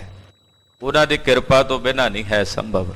ਹਾਂਜੀ, ਇਸ ਪ੍ਰਕਾਰ ਬੋਲਤ ਬਿਗਸਾਏ। ਏਦਾਂ ਮਹਾਰਾਜ ਜੀ ਨਾਲ ਬਚਨ ਬਿਲਾਸ ਕਰਦੇ। ਭਾਈ ਮਰਦਾਨਾ ਜੀ ਨਾਲ ਆਉਂਦੇ, ਭਾਈ ਬਾਲਾ ਜੀ ਤਤ ਛਿਨ ਜੰਮੂਪੁਰ ਮਹਿ ਆਏ। ਚਲਦਿਆਂ ਚਲਦਿਆਂ ਮਹਾਰਾਜ ਜੀ ਜੰਮੂ ਆਏ ਹਨ। ਭਾਰਤ ਖੰਡ ਦਾ ਸਿਰਾ ਹੈ ਉੱਪਰਲਾ ਜੰਮੂ, ਕਸ਼ਮੀਰ ਦਾ ਇਲਾਕਾ। ਤੋ ਜੰਮੂ ਕਸ਼ਮੀਰ ਤੋਂ ਲੈ ਕੇ ਕੰਨਿਆ ਕੁਮਾਰੀ ਤੱਕ ਇਹ ਭਾਰਤ ਖੰਡ ਦਾ ਇਲਾਕਾ ਕਹੀਏ। ਤੋ ਜੰਮੂ ਦੇ ਵਿੱਚ ਸਤਿਗੁਰੂ ਸੱਚੇ ਪਾਤਸ਼ਾਹ ਆਏ। ਭਿਖ ਰਮਣੀਕ ਥਾਨ ਤਹਿ ਏਕੂ। ਕਸ਼ਮੀਰ ਤੇ ਜੰਮੂ ਦੇ ਇਲਾਕੇ 'ਚ ਗੁਰੂ ਨਾਨਕ ਸਾਹਿਬ ਵਿਚਰੇ ਆ। ਜੰਮੂ ਆਏ, ਇੱਥੇ ਇੱਕ ਰਮਣੀਕ ਸਥਾਨ ਸਤਿਗੁਰਾਂ ਨੇ ਵੇਖਿਆ। ਬੈਠ ਗਏ ਤਬ ਜਲਦ ਵਿਵੇਕੂ। ਜਲਦ ਵਿਵੇਕੂ ਸਤਿਗੁਰੂ ਸੱਚੇ ਪਾਤਸ਼ਾਹ ਜੀ ਮਹਾਰਾਜ ਜੀ ਬੈਠ ਗਏ। ਸ਼੍ਰੀ ਅੰਗਦ ਸੁਨ ਕਥਾ ਮਹਾਨੀ। ਹੇ ਗੁਰੂ ਅੰਗਦ ਦੇਵ ਸਾਹਿਬ ਜੀ ਕਥਾ ਸੁਣੋ ਆਪ ਜੀ। ਭਾਈ ਬਾਲਾ ਜੀ ਸੁਣਾਉਂਦੇ ਨੇ ਕਥਾ। ਹੇ ਗੁਰੂ ਅੰਗਦ ਸਾਹਿਬ ਜੀ ਸੁਣੋ ਆਪ ਜੀ। ਮੁਝ ਸੋ ਬੋਲਤ ਪਿਆਸ ਬਾਨੀ। ਜਦੋਂ ਜੰਮੂ ਆ ਕੇ ਸਤਿਗੁਰੂ ਜੀ ਸੱਜ ਗਏ ਤੇ ਭਾਈ ਬਾਲਾ ਜੀ ਕਹਿੰਦੇ ਮੈਨੂੰ ਗੁਰੂ ਨਾਨਕ ਸਾਹਿਬ ਕਹਿਣ ਲੱਗੇ, ਜਾਮਵੰਤ ਪਾਲਕ ਜੋ ਭਾਰੀ। ਮਹਾਰਾਜ ਜੀ ਕਹਿੰਦੇ ਬਾਲਾ ਜੀ ਇਹ ਜਿਹੜਾ ਨਗਰ ਹੈ ਨਾ ਜੰਮੂ, ਇੱਥੇ ਇੱਕ ਜਾਮਵੰਤ ਨਾਮ ਦਾ ਭਾਲੂ ਹੋਇਆ ਹੈ। ਉਹ ਭਗਤ ਹੀ ਸੀ ਪਰਮੇਸ਼ਰ ਦਾ। ਉਹਦਾ ਜਿਹੜਾ ਸਰੀਰ ਸੀ ਭਾਲੂਆਂ ਵਰਗਾ ਸੀ। ਹਾਂਜੀ, ਤਿਹ ਕੇ ਨਾਮ ਸੋ ਨਗਰ ਉਚਾਰੀ। ਉਹਦੀ ਗੁਫਾ ਹੈ ਇੱਥੇ ਜੰਮੂ ਵਿੱਚ। ਉਹਦੇ ਜਾਮਵੰਤ ਦੇ ਨਾਂ ਉੱਤੇ ਇਸ ਸ਼ਹਿਰ ਦਾ ਨਾਮ ਪਿਆ ਹੈ ਜੰਮੂ। ਜਿਹੜਾ ਜਾਮਵੰਤ ਹੈ ਉਹਦੀ ਗੁਫਾ ਹੈ ਉੱਥੇ ਦੱਸੀ ਜਾਂਦੀ। ਕਹਿੰਦੇ ਉਹ ਇੱਥੇ ਰਹਿੰਦਾ ਸੀ। ਉਹਦੇ ਨਾਂ ਤੇ ਇਹ ਜਿਹੜਾ ਨਗਰ ਹੈ, ਸ਼ਹਿਰ ਹੈ, ਵਸਿਆ ਹੈ, ਔਰ ਇਹਦਾ ਨਾਮ ਜੰਮੂ ਉਹਦੇ ਨਾਂ ਤੋਂ ਰੱਖਿਆ ਹੈ। ਵੱਡੀ ਗੁਫਾ ਜਿਸ ਮੈਂ ਤਿਸ ਬਾਸਾ। ਇੱਥੇ ਬੜੀ ਵੱਡੀ ਗੁਫਾ ਹੈ ਜਿਹਦੇ ਚੋਂ ਜਾਮਵੰਤ ਰਹਿੰਦਾ ਸੀ। ਚਿਰੰਕਾਲ ਜੀਵਿਓ ਬਲ ਰਾਸਾ। ਉਹ ਜਾਮਵੰਤ ਬੜਾ ਬਲੀ ਸੀ, ਬੜਾ ਲੰਮਾ ਸਮਾਂ ਜੀਵਿਆ। ਉਹ ਜਾਮਵੰਤ ਬਲਵਾਨ ਬੜਾ ਸੀ ਤੇ ਉਹਦੀ ਉਮਰ ਬੜੀ ਲੰਮੇਰੀ ਉਮਰ ਹੋਈ ਹੈ। ਤ੍ਰੇਤੇ ਯੁੱਗ ਤੋਂ ਲੈ ਕੇ ਦੁਆਪਰ ਯੁੱਗ ਤੱਕ ਦਾ ਸਮਾਂ ਉਹਨੇ ਸ਼੍ਰੀ ਰਾਮ ਜੀ ਦੀ ਵੀ ਦਰਸ਼ਨ ਕੀਤੇ। ਉਸ ਤੋਂ ਬਾਅਦ ਕ੍ਰਿਸ਼ਨ ਭਗਵਾਨ ਨਾਲ ਵੀ ਉਹ ਲੜਾਈ ਵੀ ਹੋਈ, ਕ੍ਰਿਸ਼ਨ ਭਗਵਾਨ ਨਾਲ ਉਹਨਾਂ ਦੀ। ਮਹਾਰਾਜ ਜੀ ਕਹਿੰਦੇ ਉਹ ਬੜੀ ਲੰਮੀ ਆਯੂ ਉਸ ਜਾਮਵੰਤ ਦੀ ਹੋਈ ਹੈ। ਦੋਹਰਾ ਜਬ ਸ਼੍ਰੀ ਬਾਵਨ ਜੀ ਪਏ ਬਲ ਛਲਨੇ ਕੇ ਹੇਤ। ਕਹਿੰਦੇ ਭਗਵਾਨ 52 ਜੀ ਹੋਏ ਨਾ, 52 ਅਵਤਾਰ ਹੋਇਆ ਰਾਜੇ ਬਲ ਨੂੰ ਛਲਣ ਵਾਸਤੇ, ਕਿ ਰਾਜਾ ਬਲ ਯੱਗ ਕਰ ਰਿਹਾ ਸੀ। ਗੁਰਬਾਣੀ ਵਿੱਚ ਇਹ ਉਦਾਹਰਣ ਆਉਂਦੀ ਹੈ, ਅਜਹੂ ਬਲ ਕੇ ਦੁਆਰ ਕਰੋ। ਰਾਜਾ ਬਲ ਬੜਾ ਵੱਡਾ ਯੱਗ ਕਰਦਾ ਸੀ। ਭਗਵਾਨ ਜੀ ਨੇ ਬੌਣਾ ਜਿਹਾ ਰੂਪ ਬਣਾਇਆ ਤੇ ਪ੍ਰਗਟ ਹੋਏ। ਆਖਿਆ ਰਾਜਾ ਬਲ ਸਾਨੂੰ ਪਹਿਲਾਂ ਦਾਨ ਕਰ। ਕਹਿੰਦੇ ਦੱਸੋ। ਰਾਜੇ ਬਲ ਦਾ ਗੁਰੂ ਸੀ। ਉਹ ਕਹਿਣ ਲੱਗਾ ਵੀ ਇਹ ਬੰਦਾ ਮੈਨੂੰ ਠੀਕ ਨਹੀਂ ਪਿਆ ਜਾਪਦਾ, ਤੈਨੂੰ ਛੜਨ ਆਇਆ ਬਲ, ਤੂੰ ਇਹਨੂੰ ਦਾਨ ਕਰਨ ਵਾਸਤੇ ਚੂੜਾ ਨਾ ਦੇਈਂ। ਉਹ ਕਹਿੰਦਾ ਵੀ ਮੈਂ ਰਾਜਾ ਹਾਂ, ਮੈਂ ਤਾਂ ਦਾਨ ਕਰਾਂਗਾ। ਹੁਣ ਇਹਨਾਂ ਬਚਨ ਹੋ ਗਿਆ। ਉਹ ਕੀ ਕੀਤਾ, ਰਾਜੇ ਬਲ ਦੇ ਗੁਰੂ ਨੇ ਨਾ ਇੱਕ ਕਿਣਕੇ ਦਾ ਰੂਪ ਬਣਾ ਲਿਆ ਤੇ ਉਹ ਚੂੜਾ ਦਿੰਦੇ ਹੁੰਦੇ ਨਾ, ਚੂੜਾ ਦੇ ਕੇ ਤੇ ਇਦਾਂ ਪ੍ਰਣ ਕਰਾਉਂਦੇ ਆ ਵੀ ਆਹ ਚੀਜ਼ ਦਾਨ ਕੀਤੀ। ਉਹ ਜਿਹੜਾ ਗੜਵਾ ਸੀ ਉਹਦੇ ਅੱਗੇ ਛੇਕ ਜਿਹਾ ਹੁੰਦਾ, ਉਹਦੇ ਵਿੱਚ ਪਾਣੀ ਜਿੱਚੋਂ ਨਿਕਲਦਾ। ਜਿਹੜਾ ਗੁਰੂ ਸੀ ਇਹਦਾ ਉਹ ਛੇਕ ਦੇ ਵਿੱਚ ਆ ਕੇ ਅੜ ਗਿਆ, ਤਿਣਕਾ ਬਣ ਕੇ ਵੀ ਪਾਣੀ ਨਾ ਨਿਕਲੇ। ਉਹ ਜ਼ੋਰ ਦੇ ਨਾਲ ਮਾਰ ਕੇ ਉਹਨੂੰ ਬਾਹਰ ਕੱਢਿਆ। ਫਿਰ 52 ਨੂੰ ਜਦੋਂ ਚੂੜਾ ਦੇਣ ਲੱਗੇ, ਕਹਿੰਦੇ ਮੰਗੋ ਜੀ। ਕਹਿੰਦਾ 2.5 ਕਰੋੜ ਜ਼ਮੀਨ ਚਾਹੀਦੀ ਹੈ। 2 ਕਰਾਂ ਦੇ ਵਿੱਚ ਕਰਮਾਂ 'ਚ ਸਾਰੀ ਪ੍ਰਕਿਰਤੀ ਜਿਹੜੀ ਸੀ ਤ੍ਰਿਲੋਕੀ ਮਾਪ ਲਈ ਭਗਵਾਨ ਨੇ ਏਡਾ ਵੱਡਾ ਰੂਪ ਬਣਾ ਲਿਆ। ਕਹਿੰਦੇ ਹੁਣ ਅੱਧਾ ਕਰੂ ਰਹਿੰਦਾ। ਬਲ ਕਹਿੰਦਾ ਹੁਣ ਤਾਂ ਮੇਰਾ ਇਹ ਸਰੀਰ ਪਿੱਛੇ ਹੈ ਤੇ ਹੁਣ ਇਹਦੇ ਤੇ ਪੂਰਾ ਕਰ ਲਓ। ਜਦੋਂ ਛਾਤੀ ਤੇ ਪੈਰ ਧਰਿਆ ਤੇ ਪਤਾਲ 'ਚ ਧਸਾ ਦਿੱਤਾ ਥੱਲੇ। ਆਖਿਆ ਤੈਨੂੰ ਪਤਾਲ ਦਾ ਰਾਜ ਦਿੱਤਾ। ਕਹਿੰਦੇ ਰਾਜ ਤਾਂ ਦੇਣ ਲੱਗੇ ਹੋ, ਪਰ ਹੁਣ ਮੈਂ ਦਾਨ ਦਿੱਤਾ ਤੇ ਤੁਹਾਡਾ ਵੀ ਫਰਜ਼ ਬਣਦਾ ਵੀ ਮੈਨੂੰ ਦਾਨ ਦਿਓ। ਕਹਿੰਦੇ ਮੇਰੇ ਦਰਵਾਜ਼ੇ ਦੇ ਉੱਤੇ ਪਹਿਰਾ ਦੇਣਾ ਪਵੇਗਾ, ਪਹਿਰੇਦਾਰ ਬਣ ਕੇ। ਉਹ ਬਚਨ ਕੀਤਾ, ਦਰਵਾਜ਼ੇ ਤੇ ਖਲੋਤੇ। ਤੋਂ 52 ਜੀ ਦਾ ਅਵਤਾਰ ਹੋਇਆ। ਜਦੋਂ 52 ਜੀ ਦਾ ਅਵਤਾਰ ਹੋਇਆ ਸੀ, ਤੀਨ ਲੋਕ ਦਵੈ ਕਰਮ ਕਰ, ਮਾਪੇ ਕਿਰਪਾ ਨਿਕੇਤ। 52 ਭਗਵਾਨ ਜੀ ਨੇ ਤਿੰਨੇ ਲੋਕ ਆਪਣੇ ਪੈਰਾਂ ਦੀਆਂ 2 ਕਰਮਾਂ ਦੇ ਨਾਲ ਹੀ ਮਾਪ ਲਏ। ਚੌਪਈ 2100 ਇਨ ਪਰ ਦਛਨ ਦੀਨੀ। ਕਹਿੰਦੇ ਏਡਾ ਵੱਡਾ ਆਕਾਰ ਸੀ ਵੀ 2 ਪੈਰਾਂ ਵਿੱਚ 2 ਕਰਮਾਂ ਦੇ ਵਿੱਚ ਤਿੰਨੇ ਲੋਕ ਮਾਪ ਲਏ। ਏਡਾ ਵੱਡਾ ਆਕਾਰ ਕਰ ਲਿਆ 52 ਭਗਵਾਨ ਨੇ। ਇਹ ਜਾਮਵੰਤ, ਇਹਨੇ ਉਹ ਵੇਖੋ ਕਿੱਡਾ ਵੱਡਾ ਸੀ ਭਗਵਾਨ ਦਾ ਆਕਾਰ, ਜਿਹਨੇ 2 ਕੁਰੂਆਂ 'ਚ ਜ਼ਮੀਨ ਸਾਰੀ ਤ੍ਰਿਲੋਕੀ ਮਾਪ ਲਈ। ਜਾਮਵੰਤ ਨੇ 52 ਭਗਵਾਨ ਦੀਆਂ 21 ਪਰਿਕਰਮਾ ਕੀਤੀਆਂ ਸੀ ਚਾਰੇ ਪਾਸੇ ਘੁੰਮ। ਯਾਨੀ ਕਿ ਫਿਰ ਇਹ ਕਿੱਡਾ ਬਲੀ ਹੋਵੇਗਾ ਜਿਹਨੇ ਏਡੇ ਵੱਡੇ ਆਕਾਰ ਵਾਲੇ ਭਗਵਾਨ 52 ਦੀਆਂ 21 ਪਰਿਕਰਮਾ। ਇਹ ਪੁਰਾਣਕ ਮੱਤ ਹੈ, ਪੁਰਾਣਾਂ ਵਿੱਚ ਇਹ ਕਥਾਵਾਂ ਸਾਰੀਆਂ ਮਿਲਦੀਆਂ ਨੇ। ਗੁਰੂ ਪਾਤਸ਼ਾਹ ਜਾਣਕਾਰੀ ਦੇ ਰਹੇ ਆ ਸਾਨੂੰ ਵੀ ਇਹ ਇਦਾਂ ਦੀ ਪੁਰਾਣਕ ਕਥਾ ਹੈ। ਸਹਿਮਤੀ ਹੋਣੀ ਨਾਲ ਮਹਾਰਾਜ ਜੀ ਦੀ ਜ਼ਰੂਰੀ ਨਹੀਂ, ਕੇਵਲ ਦੱਸ ਰਹੇ ਨੇ ਵੀ ਇਹ ਇੱਥੋਂ ਦਾ ਪ੍ਰਚਲਨ ਹੈ। ਇਦਾਂ ਇਹਦੇ ਬਾਰੇ ਦੱਸਿਆ ਜਾਂਦਾ ਜਾਮਵੰਤ ਬਾਰੇ। ਤੋ ਜਾਮਵੰਤ ਨੇ 21 ਪਰਿਕਰਮਾ ਜਿਹੜੀਆਂ ਸੀ ਉਹ ਕੀਤੀਆਂ। ਏਕ ਮਹੂਰਤ ਮੈਂ ਕਰ ਲੀਨੀ। ਤੇ ਹੈਰਾਨ ਹੋਵੋਗੇ ਕਿੰਨੇ ਚਿਰ ਚ ਕੀਤੀਆਂ? ਕੇਵਲ 1 ਮਹੂਰਤ ਵਿੱਚ, ਯਾਨੀ ਕਿ 2-2.5 ਘੜੀਆਂ ਦੇ ਸਮੇਂ ਵਿੱਚ ਹੀ 21 ਪਰਿਕਰਮਾ ਪੂਰਨ ਕੀਤੀਆਂ। ਮਹਾਬਲੀ ਸੋ ਬੇਗ ਵੱਡ ਜਾਮੈ। ਕਹਿੰਦੇ ਬੜਾ ਮਹਾਬਲੀ ਸੀ ਜਾਮਵੰਤ, ਜਿਹਦੇ ਸਰੀਰ 'ਚ ਬੜਾ ਭਾਰੀ ਵੇਗ ਤੇ ਬਲ ਸੀ। ਏਤੋ ਬਲ ਕਹੀਏ ਕਹੋ ਕਾਮੈ। ਮਹਾਰਾਜ ਜੀ ਕਹਿੰਦੇ ਏਡਾ ਬਲੀ ਸੀ ਵੀ ਕਿਹਦੇ ਬਾਰੇ ਦਸੀਏ, ਇੰਨਾ ਬਲ ਕਿਹਦੇ 'ਚ ਹੋਵੇਗਾ। ਪੁਨ ਸ੍ਰੀ ਰਾਮਚੰਦ ਜਗ ਹੋਏ। ਕਹਿੰਦੇ ਤ੍ਰੇਤੇ ਯੁੱਗ 'ਚ ਭਗਵਾਨ ਰਾਮਚੰਦਰ ਜੀ ਹੋਏ, ਜਿਨ ਨਿਜ ਭਗਤਨ ਕੇ ਦੁਖ ਖੋਏ। ਰਾਮਚੰਦਰ ਜੀ ਨੇ ਵੀ ਆਪਣੇ ਭਗਤਾਂ ਨੂੰ ਤਾਰਿਆ। ਇਨਕੇ ਸੰਗ ਲੰਕ ਮਹਿ ਗਇਓ। ਜਾਮਵੰਤ ਜਦੋਂ ਰਾਮ ਜੀ ਲੜੇ ਨੇ ਨਾ ਲੰਕਾ ਜਾ ਕੇ, ਤੇ ਉਹਨਾਂ ਵੱਲੋਂ ਮਦਦ ਕਰਨ ਵਾਸਤੇ ਉੱਥੇ ਨਾਲ ਗਿਆ। ਅਧਿਕ ਜੁੱਧ ਤੈ ਹੋਵਤ ਭਇਓ। ਉੱਥੇ ਬੜਾ ਵੱਡਾ ਯੁੱਧ ਹੋਇਆ ਰਾਵਣ ਨਾਲ। ਕਰਿਓ ਪਰਾਕਰਮ ਰਣ ਮਹਿ ਭਾਰੀ। ਤੇ ਜਾਮਵੰਤ ਉਸ ਜੰਗ ਦੇ ਮੈਦਾਨ ਵਿੱਚ ਵੀ ਬੜੇ ਬਲ ਨਾਲ ਲੜਦਾ ਰਿਹਾ।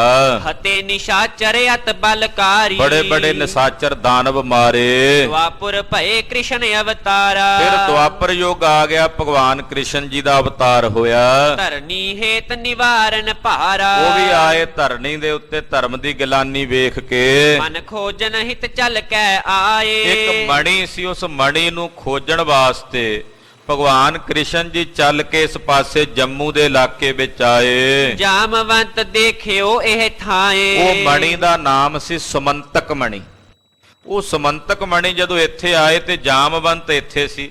ਉਹ ਜਦੋਂ ਕ੍ਰਿਸ਼ਨ ਜੀ ਨੂੰ ਮਿਲਿਆ, ਲੱਗੇ ਕਰਨ ਮਿਲ ਕੇ ਸੰਗਰਾਮਾ। ਉਹ ਮਣੀ ਸਮੰਤਕ ਜਾਮਵੰਤ ਕੋਲ ਸੀ, ਕ੍ਰਿਸ਼ਨ ਜੀ ਨੇ ਲੈਣੀ ਸੀ ਤੇ ਜਾਮਵੰਤ ਕਹਿੰਦਾ ਮੈਂ ਨਹੀਂ ਦਿੰਦਾ। ਲੜਾਈ ਹੋਈ ਫਿਰ ਦੋਨਾਂ ਦੀ, ਕ੍ਰਿਸ਼ਨ ਜੀ ਤੇ ਜਾਮਵੰਤ ਦੀ। ਦੁੰਦ ਯੁੱਧ ਅਤਸ਼ੈ ਬਲ ਧਾਮਾ। ਦੋਨਾਂ ਦਾ ਬੜਾ ਯੁੱਧ ਹੋਇਆ। ਹੁਣ ਕ੍ਰਿਸ਼ਨ ਜੀ ਵੀ ਦੁਆਪਰ ਦੇ ਅਵਤਾਰ ਸੀ, ਜਾਮਵੰਤ ਵੀ ਬੜਾ ਬਲਵਾਨ ਸੀ। ਨਹੀਂ ਪਰਾਜੈ ਕਿਸ ਦਿਸ਼ ਹੋਈ। ਦੋਹਾਂ ਪਾਸਿਓਂ ਕਿਸੇ ਦੀ ਹਾਰ ਨਾ ਹੋਈ, ਨਾ ਕ੍ਰਿਸ਼ਨ ਜੀ ਦੀ ਨਾ ਜਾਮਵੰਤ ਦੀ। ਲੜੀ ਚਲੇ ਗਏ। ਦਿਵਸ ਅਸ਼ਟ ਬਿਨਸਤ ਭਟ ਦੋਈ। 8 ਦਿਨ ਲੜਦੇ ਰਹੇ। ਹਾਂਜੀ, ਲੜਤਿਓ ਜਬੈ ਵਿਜੈ ਨਹਿ ਪਾਵਾ। ਜਦੋਂ ਲੜਦਿਆਂ ਵਿਜੇ ਨਹੀਂ ਹੋਈ ਭਗਵਾਨ ਕ੍ਰਿਸ਼ਨ ਜੀ ਦੀ, ਰਾਮ ਬੇਕ ਸ਼੍ਰੀ ਕ੍ਰਿਸ਼ਨ ਬਨਾਵਾ। ਕ੍ਰਿਸ਼ਨ ਜੀ ਨੇ ਫਿਰ ਰਾਮ ਦਾ ਰੂਪ ਬਣਾ ਲਿਆ ਵੀ ਮੈਂ ਤ੍ਰੇਤੇ ਯੁੱਗ ਵਾਲਾ ਹੀ ਹਾਂ।